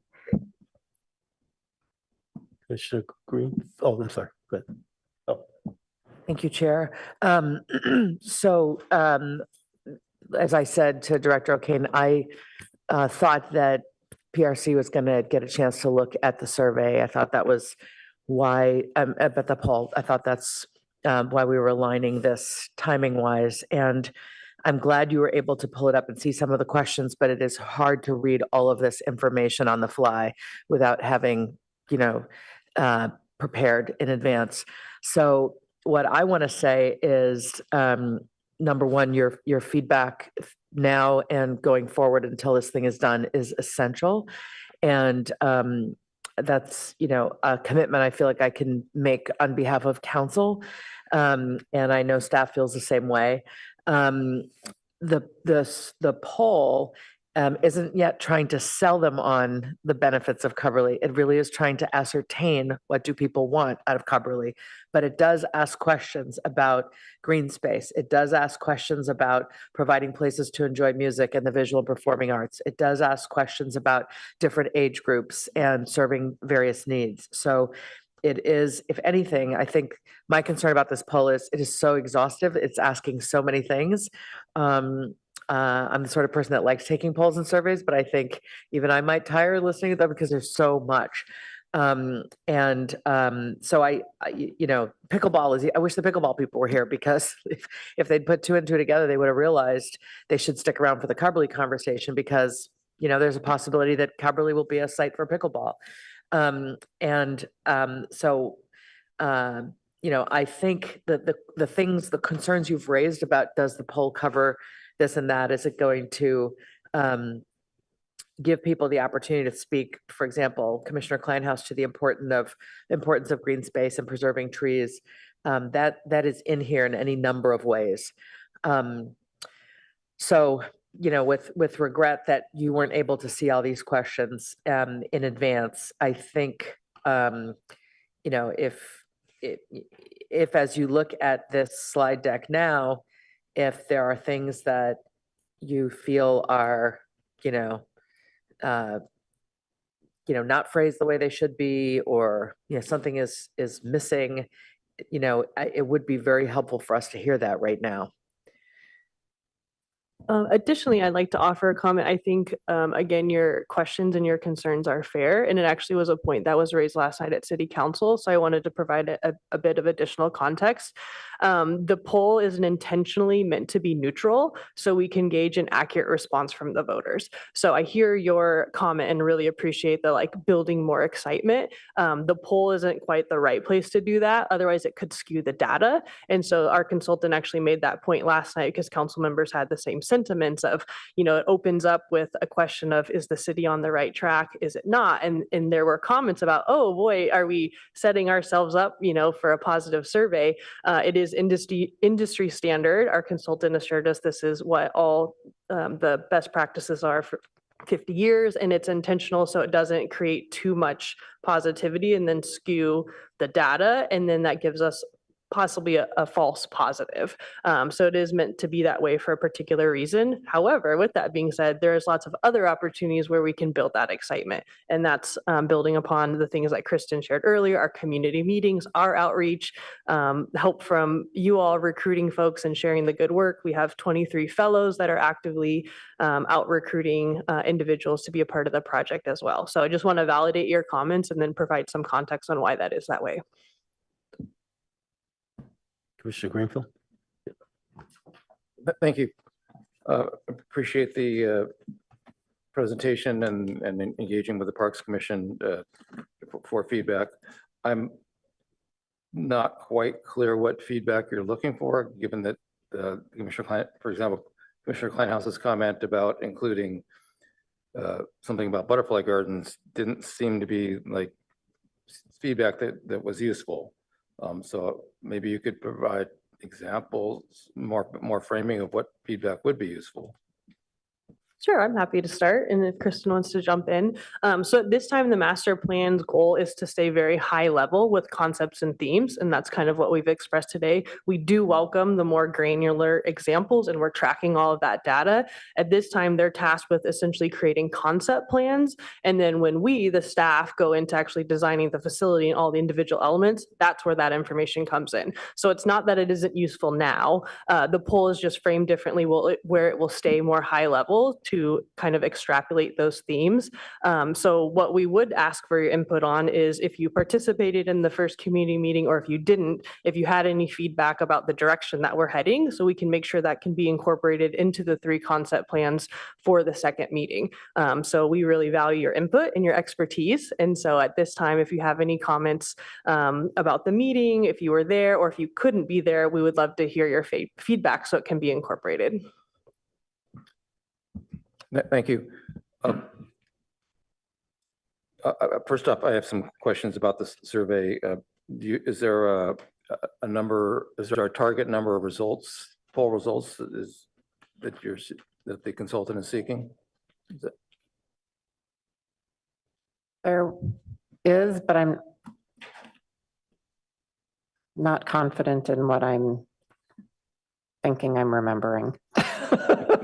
I don't remember the number either, but I will say it is meant to be statistically significant. They're starting with with Palo Alto registered voters who are likely to vote in the November 2026 election based on their prior behavior. And they are doing 4 methods. They are doing email outreach to those people. They're doing landline outreach to those people. They're doing cell phone calls, and they're doing cell phone texts. So 4 different ways of trying to reach these registered voters. They're going to look at the data as they come in and make sure that it is demographically balanced, including where people live. Because we know that the quadrant or the area, the neighborhood you live in, makes a big difference about your attitudes in Palo Alto. So it is designed to be a statistically significant survey that we can rely on as representative of, what does the community as a whole think?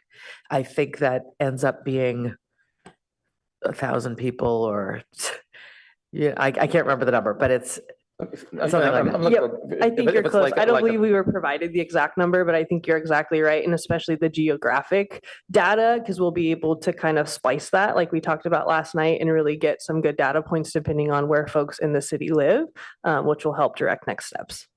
But they also say it was randomized, right? So correct. I would assume that that's going to be a certain, almost an equal number of people from north, south, whatever. That's the goal. Okay. I was just trying to get a feel. We're talking about a few hundred, 1,000, 5,000. So that ballpark is helpful. And if somebody gets contacted via a landline call and doesn't answer and doesn't respond to that, does that same person do they follow up via email with them, or do you have to be on your toes waiting and making sure? I mean, who picks up their landline anymore? Well, okay.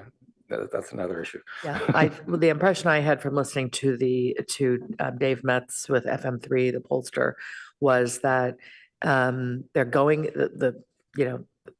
they're going after registered voters. They know there are myriad ways in which a single person can be contacted.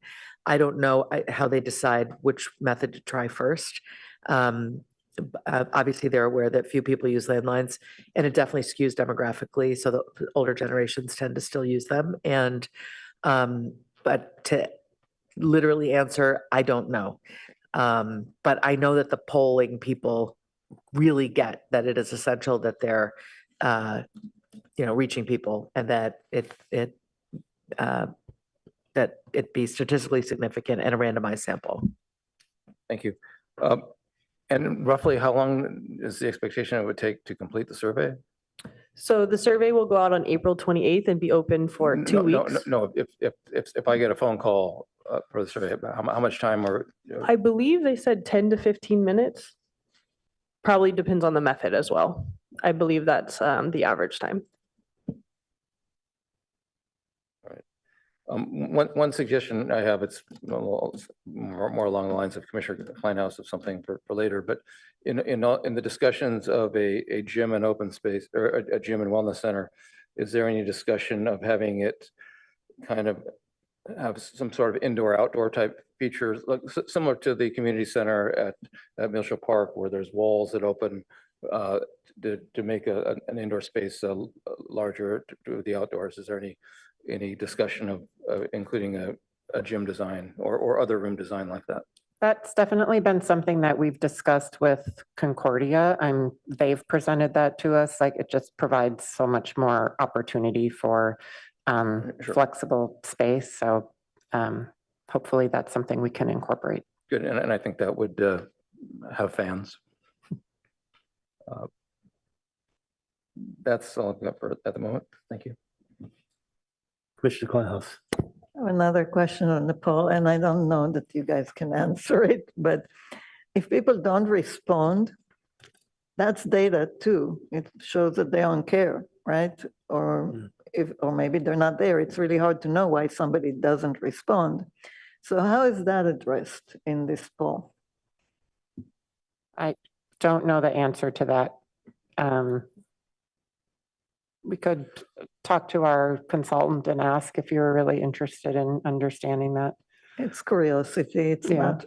I mean, you can ask, once you start thinking about it, I mean, it's really an art and a science, Right. on Yeah, the polling so I'm just that, curious. it's a lot of questions that come up. And I think you mentioned there's going to be 2 polls, right? So There will be 3 polls. 3 polls. Okay. So generally they're going to find lessons learned from the first poll, lessons learned from the second poll, and the third poll will be even better. So it's kind of like it evolves at some point in time to get as much information as you're trying to gather. That's probably one of the reasons they're going with 3 polls versus That's just one. correct. Yeah. And the timing of our polls is very strategic, so it can be incorporated into the master planning process and our community meetings. Okay. And you have 2 weeks in which to, from the time I think you said April 28th is and released for 2 2 weeks. weeks after that. Correct. And then you're going to do the analysis and then the other poll is when? In June, I believe it was? At this time, we're looking at the second poll around November, so we haven't set the date exactly yet, but that's the time frame that we're looking for. And then our third poll will be closer to when we have to register for the ballot submission, I believe in August 2026. So again, this is an evolving process, and so the results that we get back and the community feedback will kind of dictate our next steps, but that's the tentative plan as of now. Chair, Yes. could I ask a question? Go ahead. Mrs. Quick, would you extend the poll after the 2 weeks if you didn't reach the numbers that you were interested in doing? I think we've done that in the past, or no? Do you think so? I think you'd have to, because otherwise, you can't have confidence that it's statistically significant. Okay. So what I heard last night was we keep going until we Until we get reach there. the number that we need. If I could add, I think, so poll goes out, 2 weeks later, it's done. Then there'll be some kind of report on what they found. And it might be helpful to tell the consultants that some of this more technical wonky stuff, like, folks want to know it. The PRC wants to know it. Council will want to know it. So how many people did you reach? And how hard was it and what was the methodology that turned out to be the most, to yield the greatest number of answers? landlines. Just if they're able to maybe put a slide in on some of these poll process technicality questions that have come up, I think, that might give everybody greater confidence in whatever data is presented. Yeah, and I think when we were working on the wellness committee early on, trying to define what the proper name to use, right? We tried to stay away from a gymnasium because people look at that as just being basketball courts and that's it, really. When in reality, a lot of the things that you indicated people want to see could actually be fit into a larger facility. It can be turned into basketball courts. It can be used for dancing, the whole thing. So maybe in some way or the other, it's trying to figure out how you can design the pole in such a way that, we might want to stay away. I don't know, you almost have to call it a gym, I guess, but it can also be kind of defined as being something other than just a basketball court, right? You've got everything else sort of mixed into that. Yeah, and as Kristen mentioned, sorry, Director O'Kane mentioned earlier, our goal is really to have flexible, future-proof physical buildings too, so they can evolve as interests evolve. And then building upon your earlier question, and this, I believe, also came up last night, is with the polling questions, they're not yes, no. So they will rank how important. So from very important to not important. And I believe it's possibly a 5-point Likert scale. So we'll really get a good gauge of all of those elements and how strongly they feel about them, which will help us prioritize. So another question about the poll. The second poll, how do the people who take the second poll get chosen? Is it the same way? Yes, I believe so. Commissioner Greenfield. Thank you.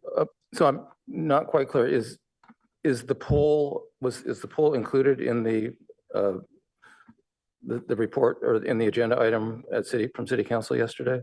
It's linked Or a sample to so it's an attachment to yesterday's staff report, last night's staff report. So it's linked that way as a footnote. And what's it? It's linked as a footnote because I've been looking through it and there's links to links and. I know. The City Council one was not linked as a footnote. Yeah, I apologize for confusion. On your staff report tonight, it was linked as when we made the packet, we had not yet had the council meeting. So if you look at last night's council meeting, it is an attachment, and I believe it is attachment A that the clerk showed earlier. Okay. That's not the specific questions, that's just what you just showed us. right? Correct. It is the themes to protect the integrity of the survey. Actually, no one sees that, even the full city council. So we are not withholding anything from you. So they receive the same slides. Go ahead, Commissioner Greenfield. So if you could forward the link. That's what I was going to offer. I'm happy to, after the meeting, supply you with the link to the attachment from last night's city council meeting. Thank you. And just a general comment and for the city clerk as well. The city meeting report format that's been adopted over the last 12 to 18 months using footnote reference links continues to feel awkward at best, and it really doesn't feel completely transparent. It feels like information gets hidden more often. This isn't the first time this issue's come up at a meeting, and I'd really encourage the city to reconsider that methodology. Thank you. We can share that feedback. Yeah. I've expressed this before, but since you're asking us for input, I'll say it again. There is a lot of things that people want, right? And we're trying to do as much as possible and create a beautiful, lovable, wonderful place. But if it gets too big, it's going to be really difficult in terms of keeping the current tenants and in terms of phasing and in terms of being a loved place. I don't see a lot of people like, huge shards of glass. So I don't know how to keep it small or, not tiny, but a relevant scale to the community. And I don't know how you can get there and still do everything that everybody wants. And that's something that I'm struggling with a little bit. And I think it's also if it gets too big, it's also very expensive. And so that becomes more of a burden about the population that makes it less likely that people will want to pay. So I don't know how you can do that. I don't have answers, but if you can keep it to human scale in some way, I think it's important. Yeah, thank you for the comment, and I will validate that we've heard that feedback already. It actually started with the visioning session with City Council. They mentioned the same thing as far as we're looking for quality, but also affordability. And then that was also referenced in the highlights of community meeting #1 from the community. So we are aware of it as staff, and our consultants, Concordia, who are coming up with the master plan concepts, are also very aware of that and planning accordingly. And we do also have plans to offer phased approaches if necessary to also combat that concern. Okay. Oh, Could I just underscore, please, please, please, each of you who cares about Carberly, come to the June 12th, which is the next community meeting. Come, participate, share your views, sit at a table, participate. And the poll does use the term gym and wellness in different places. So I think, you know, these guys obviously understand from their work with you on the Gym and Wellness Center that it's complicated, what you call it. And we want to not be narrowing in people's minds their sense of what is possible there by using the wrong term. So I think it's great that both of those terms are used. okay. So it sounds like we have a lot still moving at a fast pace and wanting to make sure that I think you had indicated that on things that the commission might need to know before our next scheduled meeting, you'll communicate to the commission to get feedback. And I think we'll all commit to trying to at least attend the community meetings and get involved with, I mean, we've always wanted to be involved. So we want this to happen. We want to provide the input to this as well. So the more information, the more we know about what the process and what's going on, the more we can contribute to the process as well. So thank you for that. Thank you. We look forward to your participation in the process.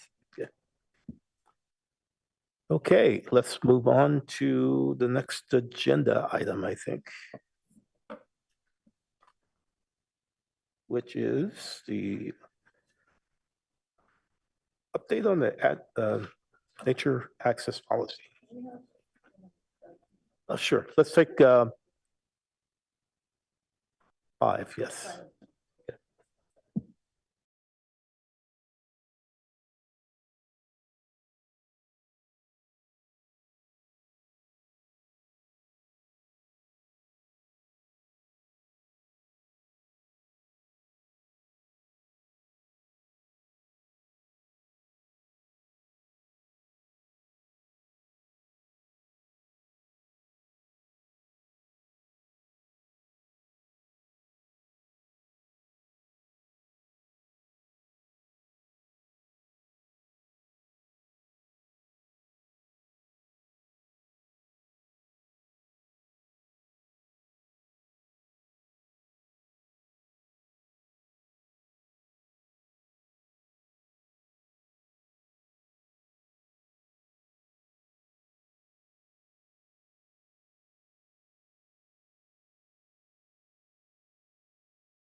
Okay, we'll move to the next item.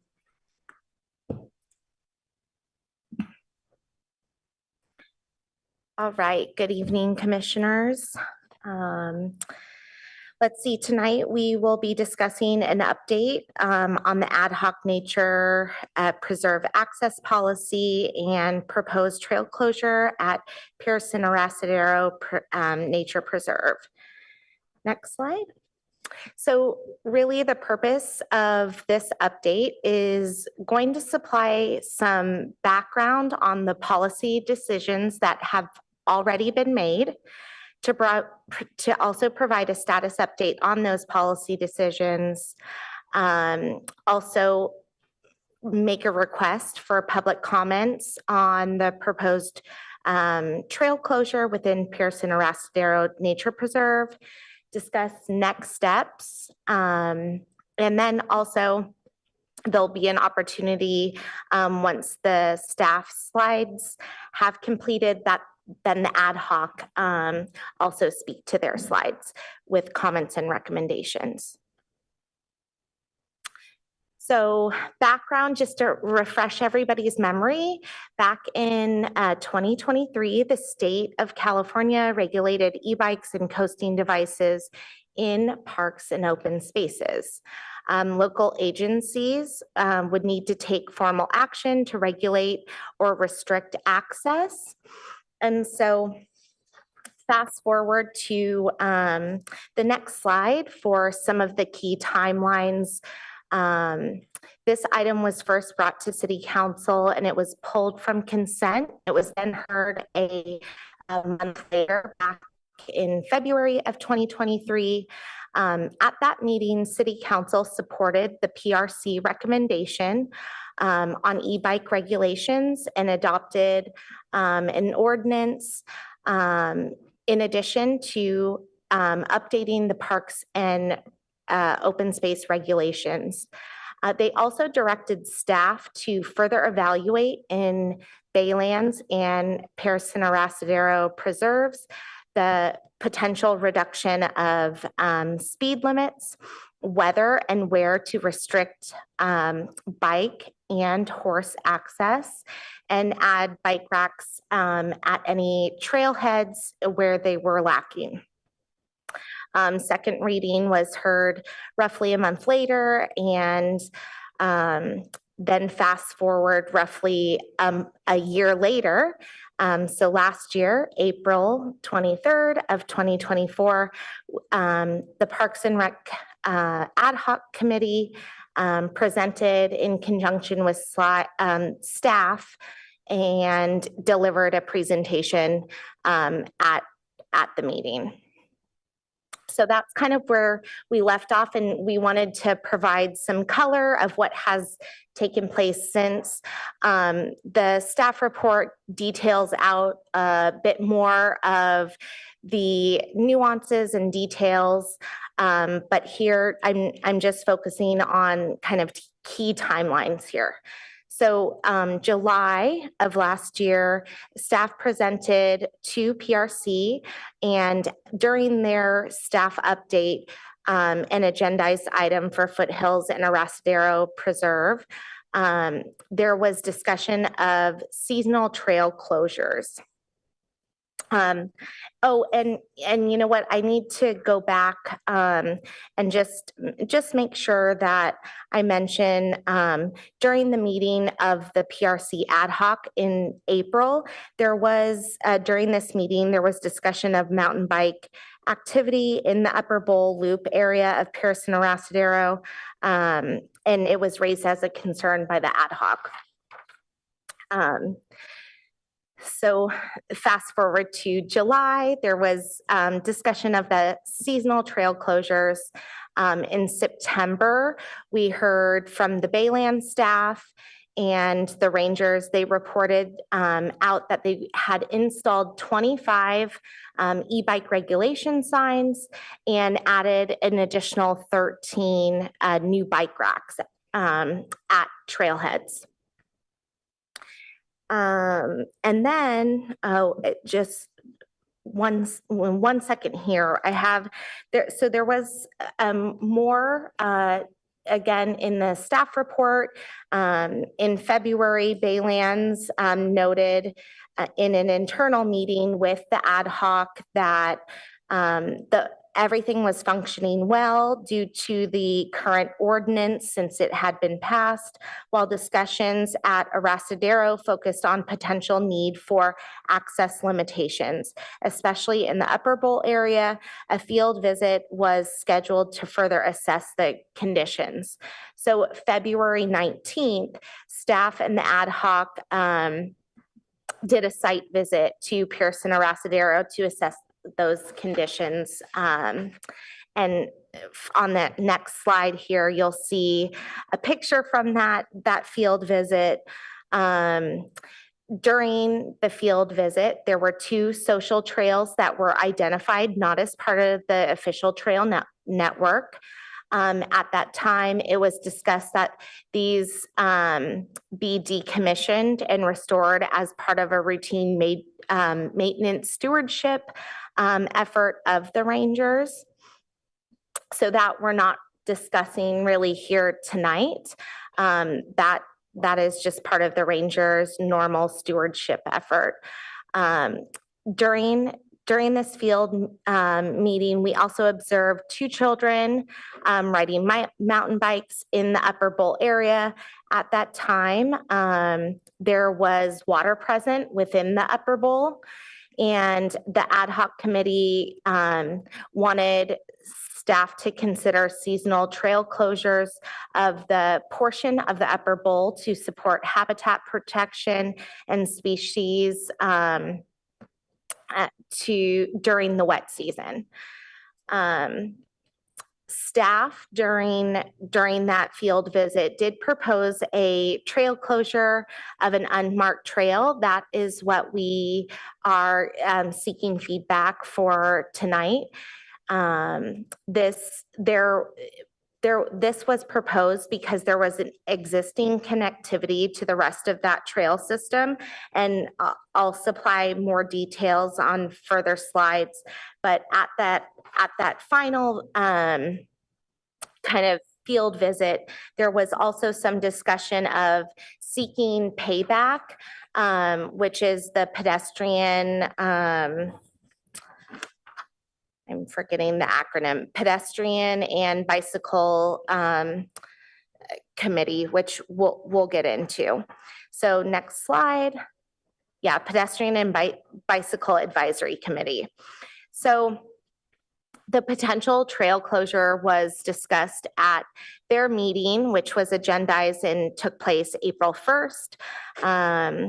Staff and the ad hoc members were present for this meeting, and many of the members were not specifically familiar with this trail network. One member, however, did share that they had experience riding in the Upper Bowl area. However, the potential or the proposed closure of the trail, they had not ridden on. Additionally, some other comments included that they found that the connectivity was adequate and the proposed closure unlikely to impact the public access, and they supported increasing community outreach. So just high level, where are we talking about? So this is an overall map of the preserve, and right there in the kind of bottom left-hand corner is the area. And then on the next slide, you'll be able to see a bit more zoomed in of that location. You can see that it is an unmarked trail. The proposed action involves, a proposed closure of 100 or 390-foot trail segment that currently connects the Upper Bowl area to the Meadowlark Trail. And then if you go to the next slide, you can see actually in this slide, it is very hard to see because I've outlined it in yellow.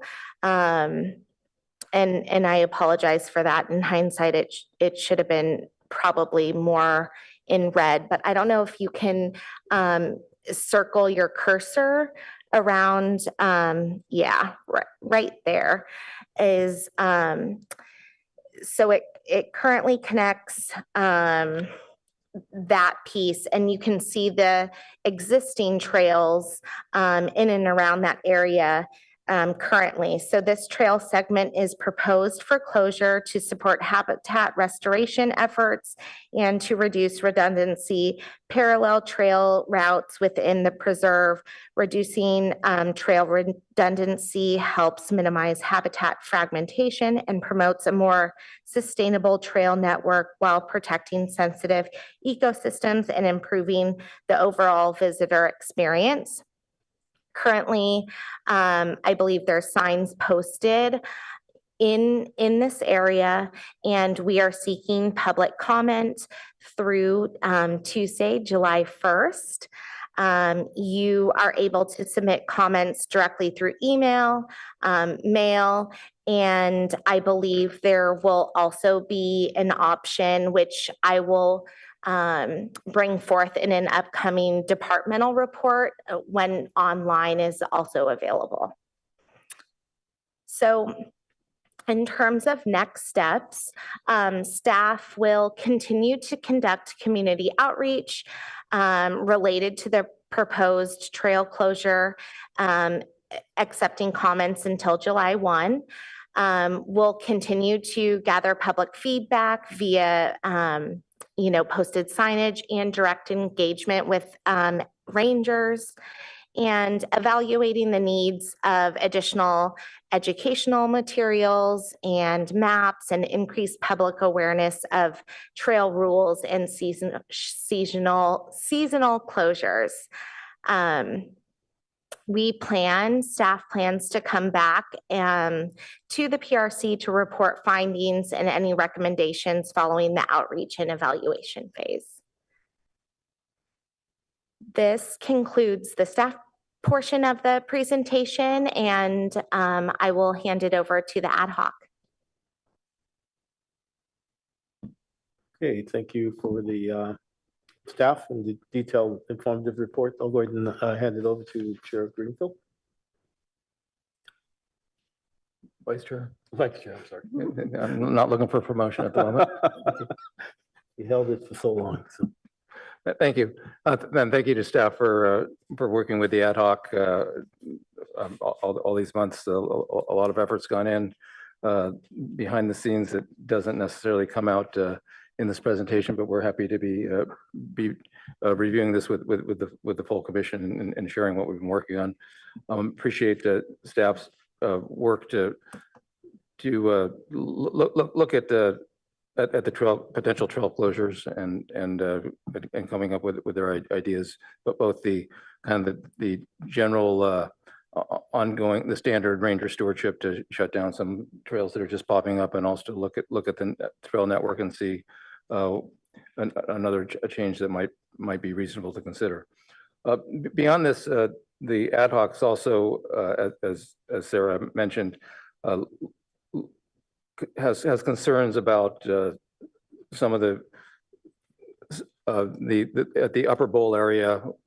We're concerned about some of the environmental stewardship issues, and just to review, as Sarah did allude, this is a slide that's taking the material from the presentation on the April 23rd, 2024 meeting, where the ad hoc was talking about discussions of at Person Restadero Nature Preserve, and this included looking into the social branches of the Bull Loop Trail, and also managing the access at the upper bowl, and specifically looking at the ponds. So this is really what we're following up on. This isn't a new discussion. This is ongoing activity by the commission. Next slide, please. So these are some photos that actually were shown at the presentation a year ago. This is a upper Restadero Bowl with wildlife there, and you can see there's a pooled area where water does gather seasonally. Next slide, please. And these are additional pictures that were shown last year as well of the upper Astrodero bowl and the lower bowl quarry. Next slide. So the ad hoc recommendation is to pursue further to encourage staff to look into the feasibility of a permanent closure of part of the upper bowl, roughly 50%. And the idea would be to cordon off an area of the bowl area using split rail fencing, and also to work to minimize the creation of the access points. You can see the trails going into the bowl, and if we can minimize that a bit, that would be helpful. And that's further highlighted in pictures from the first slide. Kind of as a generalization, strictly speaking, bike usage in the bowls, or bike usage in a nature preserve is supposed to be limited to the trails, and it's not obvious that bikes should be permitted to go everywhere in the bowl areas, and it's understandable that it's a desirable recreation activity for some people, but it may not be keeping, strictly speaking, with the primary focus of a nature preserve to preserve and steward the natural environment.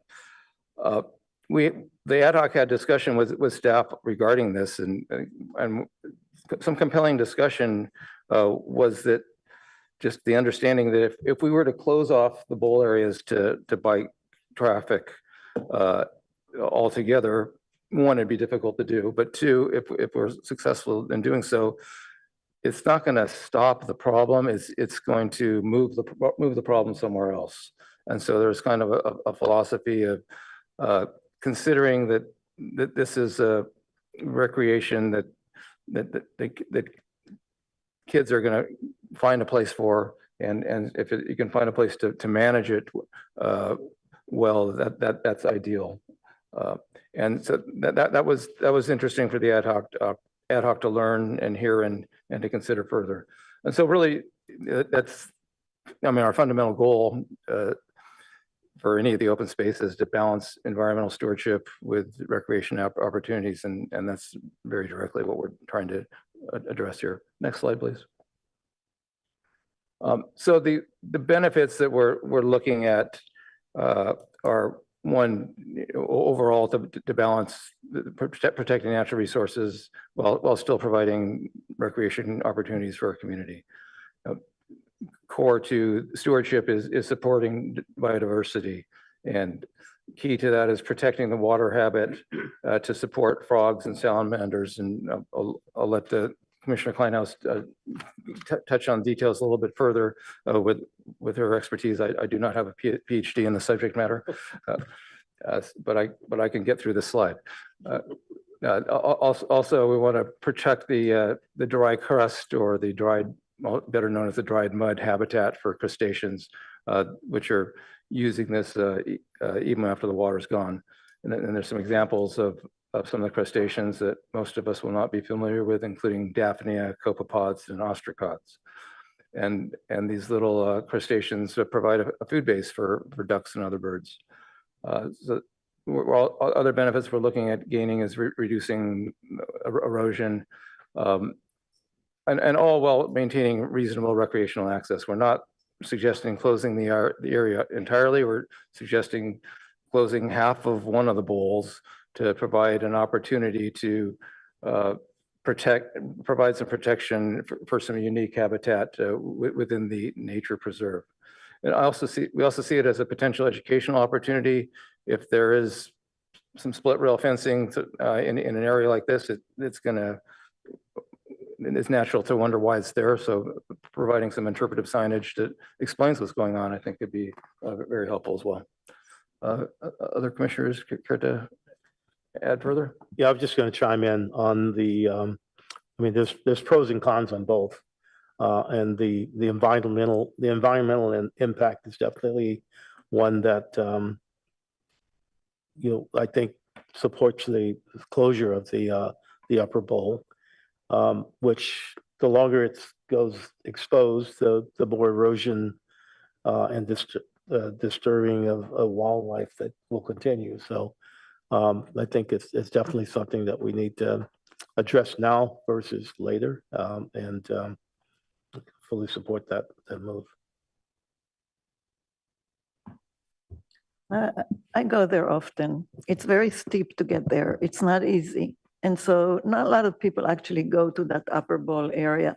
Even the lower bowl, you don't get a lot of people. It's mostly the people that want to play with the bikes and they go there and they do all these activities that are not great for the environment, but they're great for the kids. And we don't want to completely say, oh, you can't do that.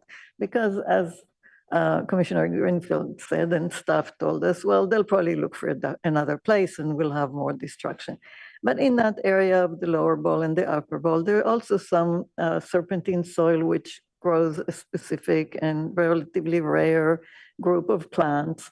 And so what we're looking for is how to balance it all, right? And so staff recommended closing the trail that staff showed us, and we agreed to that. We had a different trail in mind, but they said that would be really difficult. So we're like, okay, so let's not go for a difficult situation where the community will get upset, and we don't really want to upset them. But the other thing is that in the last round, the ad hoc did recommend looking at closing the upper bowl. And when we looked at it this time and we saw kids playing there, the biological implications are there. I mean, the water source is a place for frogs and salamanders and all kinds of things to reproduce. It's also a place where ducks kind of hang out and the deer that you saw in the picture. So it provides a resource for the local wildlife, even very little wildlife. And part of this type of habitat of wet rainwater that dries in summer is actually pretty rare these days. Mostly we either have water or we don't. Places where we always have water would have normally fish because somebody will put them in there even if they weren't there to begin with. And the fish eat all these daphnias and copperbots and ostracods. So there's less resources of other species. Now those little critters, they're like little crabs, tiny little crabs, and people love seeing them under the microscope. Kids love looking at those. When we take kids out, these things are fascinating to them. Those copperpods, they look like little dragons, like tiny little dragons, but they're really exciting. So these little critters, they have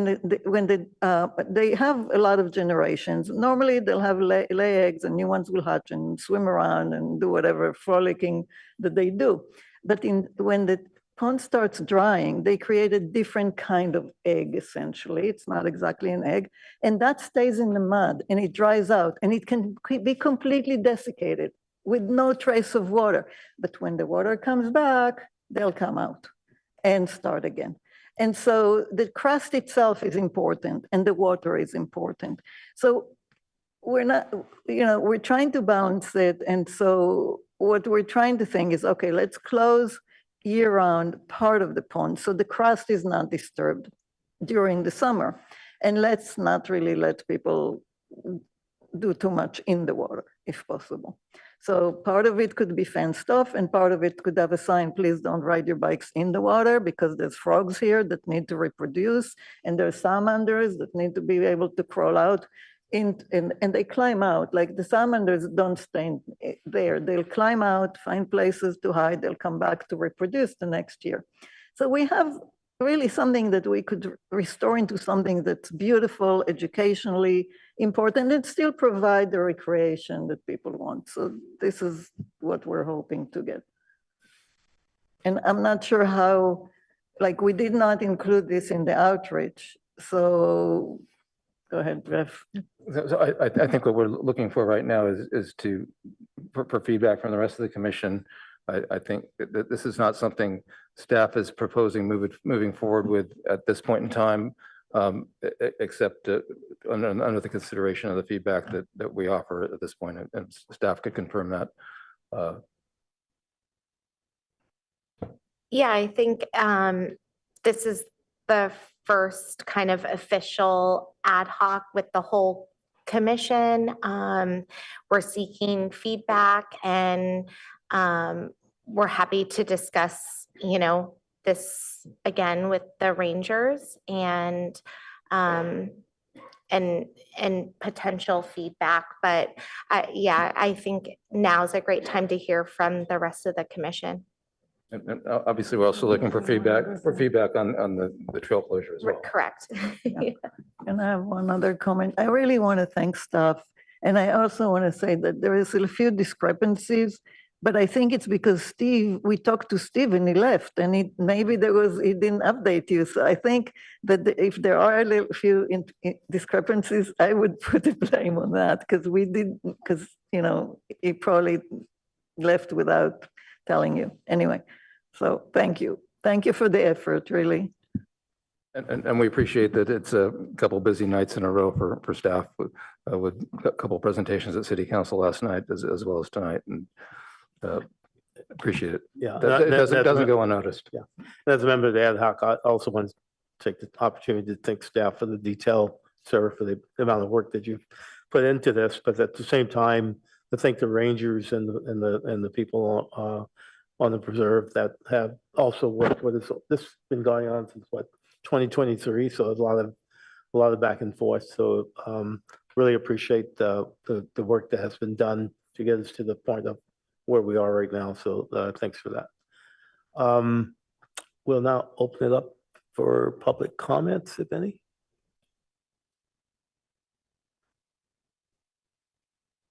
No requests to speak and no hands are raised. Okay, thank you. Okay, we'll open it up to the commission. Commissioner Just have a couple. groups. Yeah. Just have a couple of comments. First of all, it feels like if we're calling something a nature preserve, it doesn't feel like we should have bikes riding through it. I mean, just as a matter of just words.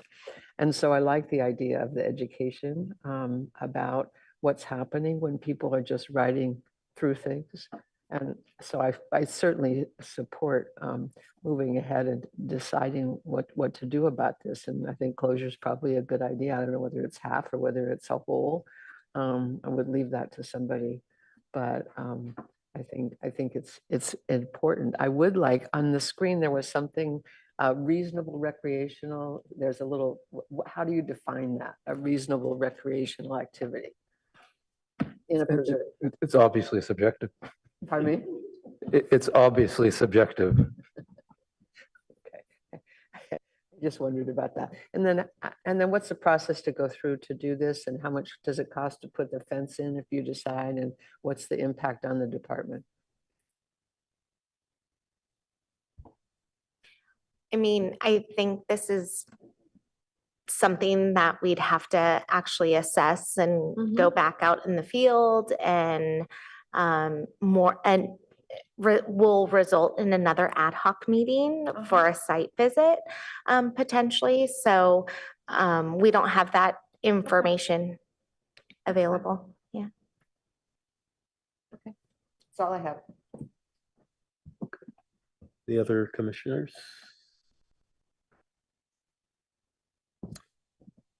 Commissioner Ding. Yeah, I'm learning about this topic. I don't think I've been there, but I remember my kids saw salamanders at another site and they were so fascinated and excited. Yeah, so I like the educational opportunity there. And also understand we want to protect the kids because there were possibilities that they can be in danger as well. Yeah, besides damaging the environment. Yeah. But thank you so much for a great presentation. I'm learning. Okay, any other comments? Commissioner Wei? Yeah, I was just looking at the, what's the slide number, about the children observed riding mountain bikes in Upper Bowl.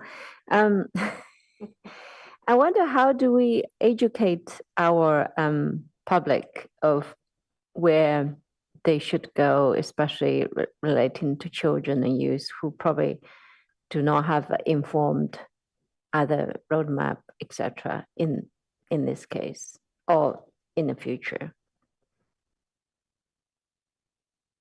So I think, isn't this where we're talking about enhanced signage, fencing where you need to, and then it's probably going to involve, I mean, once you get something like that up, then it's going to be up to the rangers to enforce it. But at the same time, once this information gets out there, seeing what the community feedback is going to be, we don't know I guess, the level of how many people are actually involved or how many people actually take advantage of using the upper bowl for recreational activities. I mean, if we're taking it away, we need to come up with, maybe look at what other options might be available to the folks who consider that to be a recreational element of the park. So. It's not, the activity currently isn't illegal. It was quite a striking visit. We did not expect we were visiting Rastadero Preserve a day after it had been raining, or after it had been raining a bit. It was raining a little bit that day, but there are seasonal trail closures, and the trail to this area was closed the day before, so it just opened up.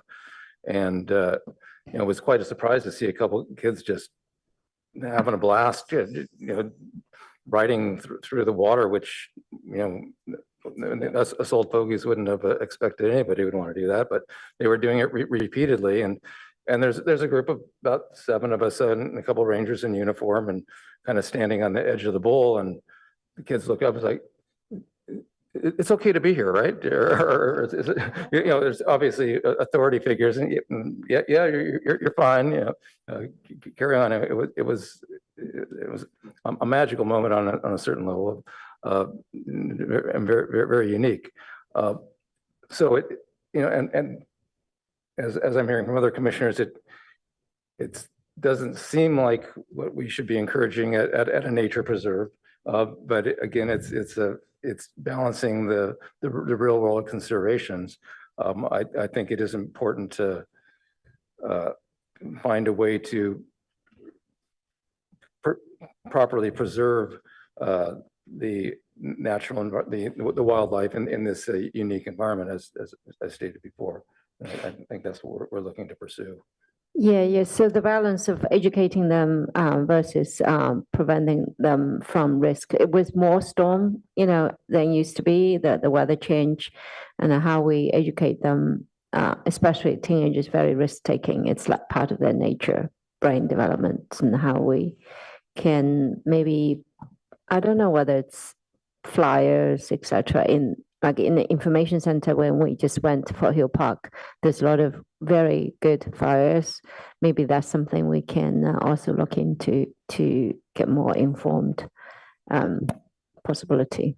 I know you already got more work, and just thinking maybe park rangers can be a good way to conduct either classes, etc. I took or also the resources we can have from St. Clair County. I took the local naturalist classes from the St. Clair County Park Rangers at the Los Altos Library. That was really informative. I'm wondering whether their resources we can leverage, because we already, all very bogged down with too many things, whether they can help us to do some education as well. Especially those parks open to everybody. Yeah, I love that park too. We did a lot of hiking there, but never biking there. So it's kind of make me think, oh, how safe that is if they're running the mountain bike there. Just a thought. Mr. Kleinhaus. When we went through this, the ad hoc that we had last time, the issue of safety of, these activities came up, and,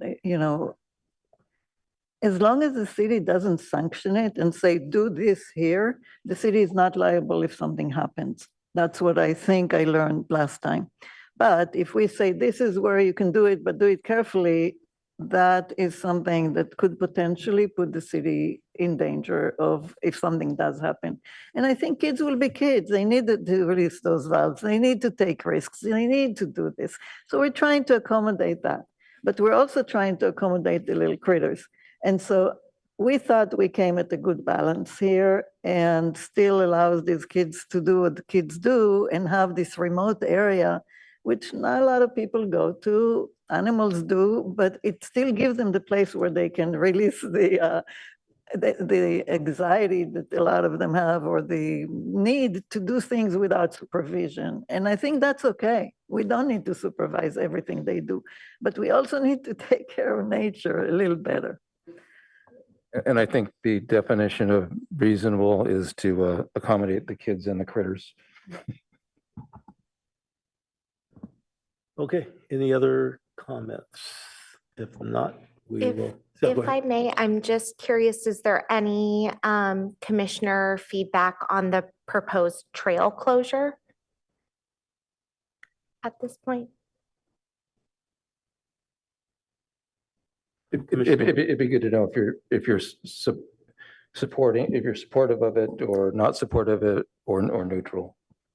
Do we have a timeline for that? When the closure will happen? After the comment period, staff plans to come back to the commission and supply an update on the evaluation and the community input. So it'll be after it July would be 1st. correct. Yeah. Correct. So would that be seasonal closure for like whole winter? Is there like particular season we look into? So let me clarify.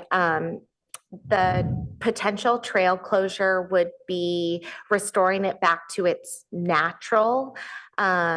Typically, it's best done when it's raining. So, there was discussion about either putting natural barriers, but to let the native grass and flowers grow in, and post signage in conjunction with obviously educating. So it goes back to its natural. I think the timeline in terms of coming back in July or potentially August would still allow for if we opt to move forward with the closure, to have that restored come the wet season. So that'll be like November, October. Yeah. Yeah, I even see park closures in like Menlo Park just for the sake of for the natural grass to grow. So I think it's pretty easily accepted by the public. I think it's a must do for nature to be nature. Thank you for making this happen. Yeah, so I think if the cost is reasonable and we give the community ahead of notice, yeah, I think it's safer to close the trail now. Or as soon as possible, yeah. Vice Commissioner Chair, Cripps. what did the Rangers suggest? Is this a suggestion from them? So to clarify, this actually was a staff suggestion to the closure. It was a staff idea, which the ad hoc supported. And just to also clarify that this, after the public feedback is compiled and analysis done as needed, the intention is for staff to return to the commission. So we'll be hearing about this item again, one way or another.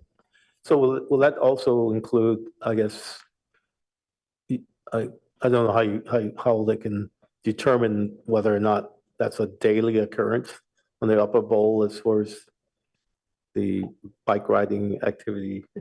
I mean, it's a one-off, right? When you guys saw it, but I'm sure it happens, but we don't know how often. And then it's like anything where you have kids, the word gets around and then it grows into a bigger event. So I guess if the Rangers say, well, it only happens once or twice a month or something, is that really, is the signage and the fencing might suffice in that respect. But that would be something you'll come back with your report with. Yeah. Commissioner Way, you're like. No, not much. I just wondering, the duration, say we start November until next spring, I presume, November for half year or something. If we put in a fence and signage, I think that should work very well. The other thought just occurred to me, not direct related. We were having a discussion of a staff naturalist recruiting one. I don't know whether that has ever happened.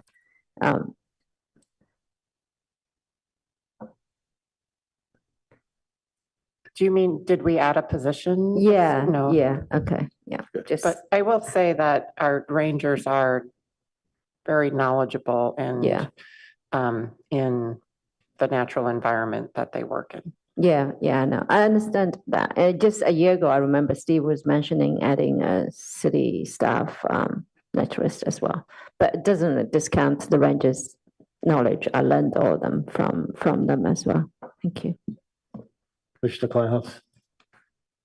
As you know, I strongly think that having a naturalist would be very helpful for development of all the things we talk about, including education, because the rangers are usually busy with keeping things from disruption, but having a biologist could really add. And I know this is not something that the staff currently is interested in, but it has been brought up before, and I agree with Commissioner Way that it would be a good thing.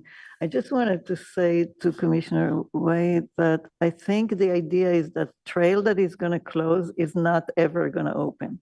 It's going to be restored to nature. It's going to have the flowers growing on it. It's not coming back. I didn't realize that. Okay. Yeah, and from what we understood from what the rangers told us, they were the ones that recommended closing that specific trail because they felt that it was redundant, it wasn't needed, and there was some erosion on it that was hard to keep control of. So, and there's some restoration working in that area already. I'm assuming it's grassroots ecology that is doing the work. So it seemed like a natural place to say, yeah, that can go back to nature. One other thing to add on, an anecdote from the payback meeting is that there was one payback member who was an avid mountain biker and was familiar and frequents the bowl areas and basically he's riding back and forth between the bowls, and there's two trails. There's three trails now, but there's two that he uses a loop one way and a loop the other way. And the fact that he'd never been on the trail that we're proposing closing really speaks very clearly to support the closure, because he's very familiar with this area. He's there all the time, going back and forth between the bowls, and he's never been on this trail. Just wanted to point that out. Okay. I think we'll move on to commissioner questions, comments, and announcements. And future meetings and agendas. So I have a preview of the May agenda, which is South Palo Alto Bike and Pedestrian Connectivity Project. This would be brought from our transportation department, annual golf update. And then tonight, I also heard a potential action item to add a Coverly ad hoc. Right.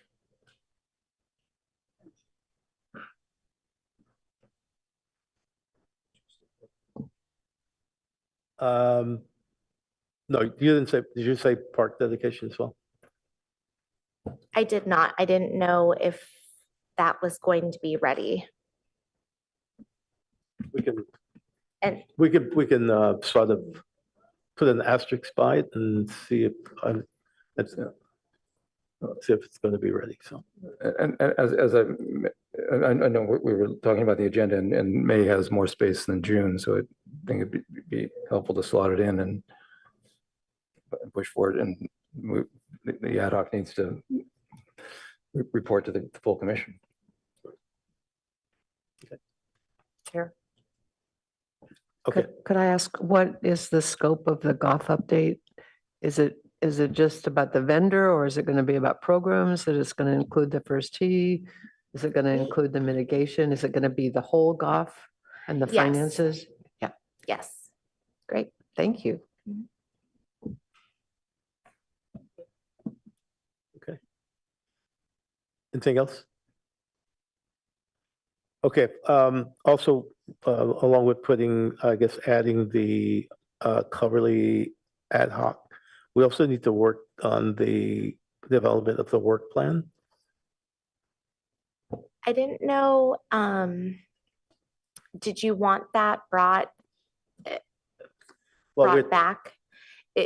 Typically, it is an annual thing. However, with council just approving the work plan, you know, we can also add that at this and fold that into the Coverly. But then I also think there's too many items for me. Yeah. At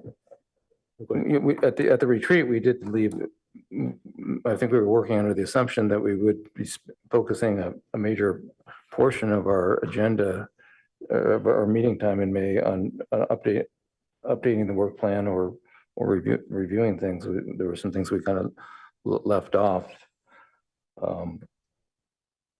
So maybe. So it's still sort of an incomplete item that we need to wrap. I mean, part of it was wrapping up the actual ad hoc and liaison. We did that, right? And so from that, we should at this point start at least each ad hoc working on completing the work plan item to support their ad hoc. And I think we were talking about creating new ad hocs, which would be new work plan items, and reviewing the existing work plan items to see what's tied off or how we may need to edit the existing work plan to accommodate the longer timeline associated. Well, we did review the existing work plans. Yeah. I mean, not work plan, the existing ad hocs. So that's the list that we're finishing up, right? And that's what we're going to be posted, that'll be posted on the PRC website this week sometime, so. Correct. Okay. Okay, let's go ahead and move on to ad hoc. Any ad hocs to report? On the ad hoc reports. Boy, there's a lot of them. Well, we don't have to have a pickleball report. No, we don't. On the court situation, the tennis court situation, I think that the community meeting that we had went very, very well. There was a lot of interest from the tennis community and a lot of good comments. I think Adam and our ad hoc are working together to put together some ideas for the future. And there's two areas that are really of concern. One is the ability of the leagues to reserve courts. And sometimes a resident can reserve a court, but there could be 10 people on the team and none of them are Palo Alto residents. So there has to be some sort of a percentage without penalizing the Palo Alto residents, because sometimes you don't have enough people from Palo Alto to make up a team and then you don't get to play. So there's that situation. And the second situation I'm particularly concerned about is the unauthorized teaching on our tennis courts all over the city with that's going on, that I think there's no way for the staff to monitor that. And who knows who has insurance and who has training and who has coaching. And so I think there has to be a way. Tennis players brought that up as well as something that was very much of concern to them. So. Yeah, and just to chime in on that we did have been having weekly meetings with Adam and Chase. Yes. And part of that is working on, his working on developing a team to incorporate a lot of the comments that came from that community meeting, which was, I think, pretty well attended. That's pretty good feedback. And so at some point in time, that could be 5 months from now, whatever, he'll be coming back with a rackets policy. And that, but there's no timeline. There's still a lot of work that has to be done on that. I think the probably the most immediate thing is the USTA trying to get a handle on that as far as making sure, because it seems like USTA is monopolizing the courts, and a lot of the people who are on those USTA teams are not Palo Alto residents. And so that's kind of one of the areas that I think he feels needs more of an immediate attention. And that's one that the people at the community meeting also felt needed to be addressed. So I think that will probably move a little faster than the policy itself. And then he's still working on some of the other things too, as far as the number of people who are using the court for lessons, which also, so you have two things that are tying up courts, monopolizing courts, one being the USTA and then the other being these private lessons that are happening as well. So. And then the other important consideration is that we do have a lot of tennis courts in Palo Alto. What's the way to best extend their use? And make sure that we make the best use possible of the tennis courts. Anyone else? No?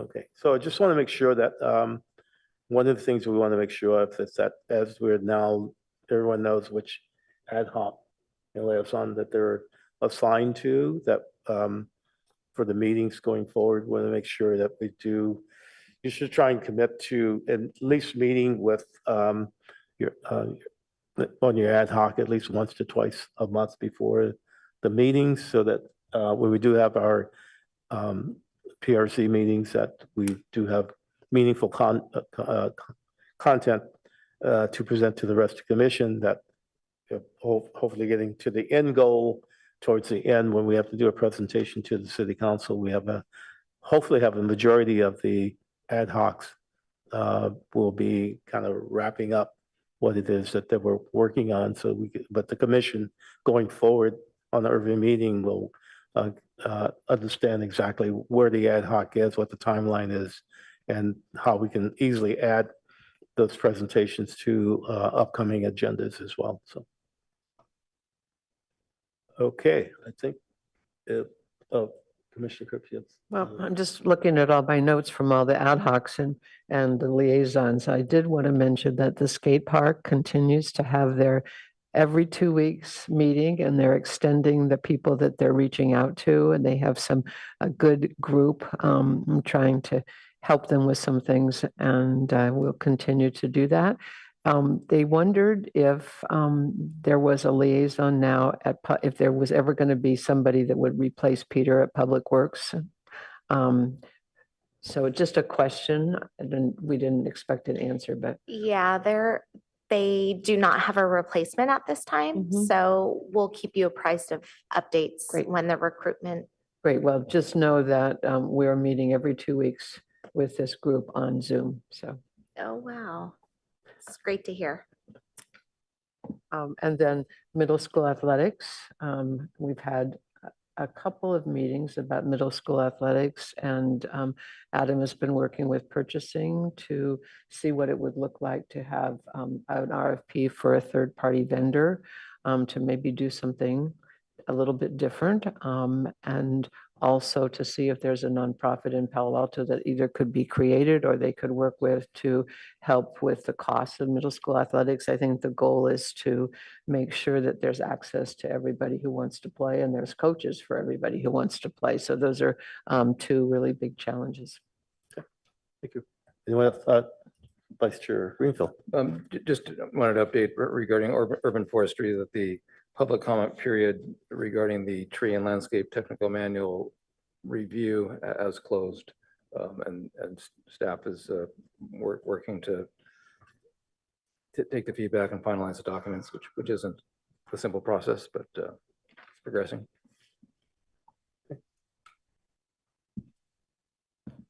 Okay, we'll adjourn. Thank you.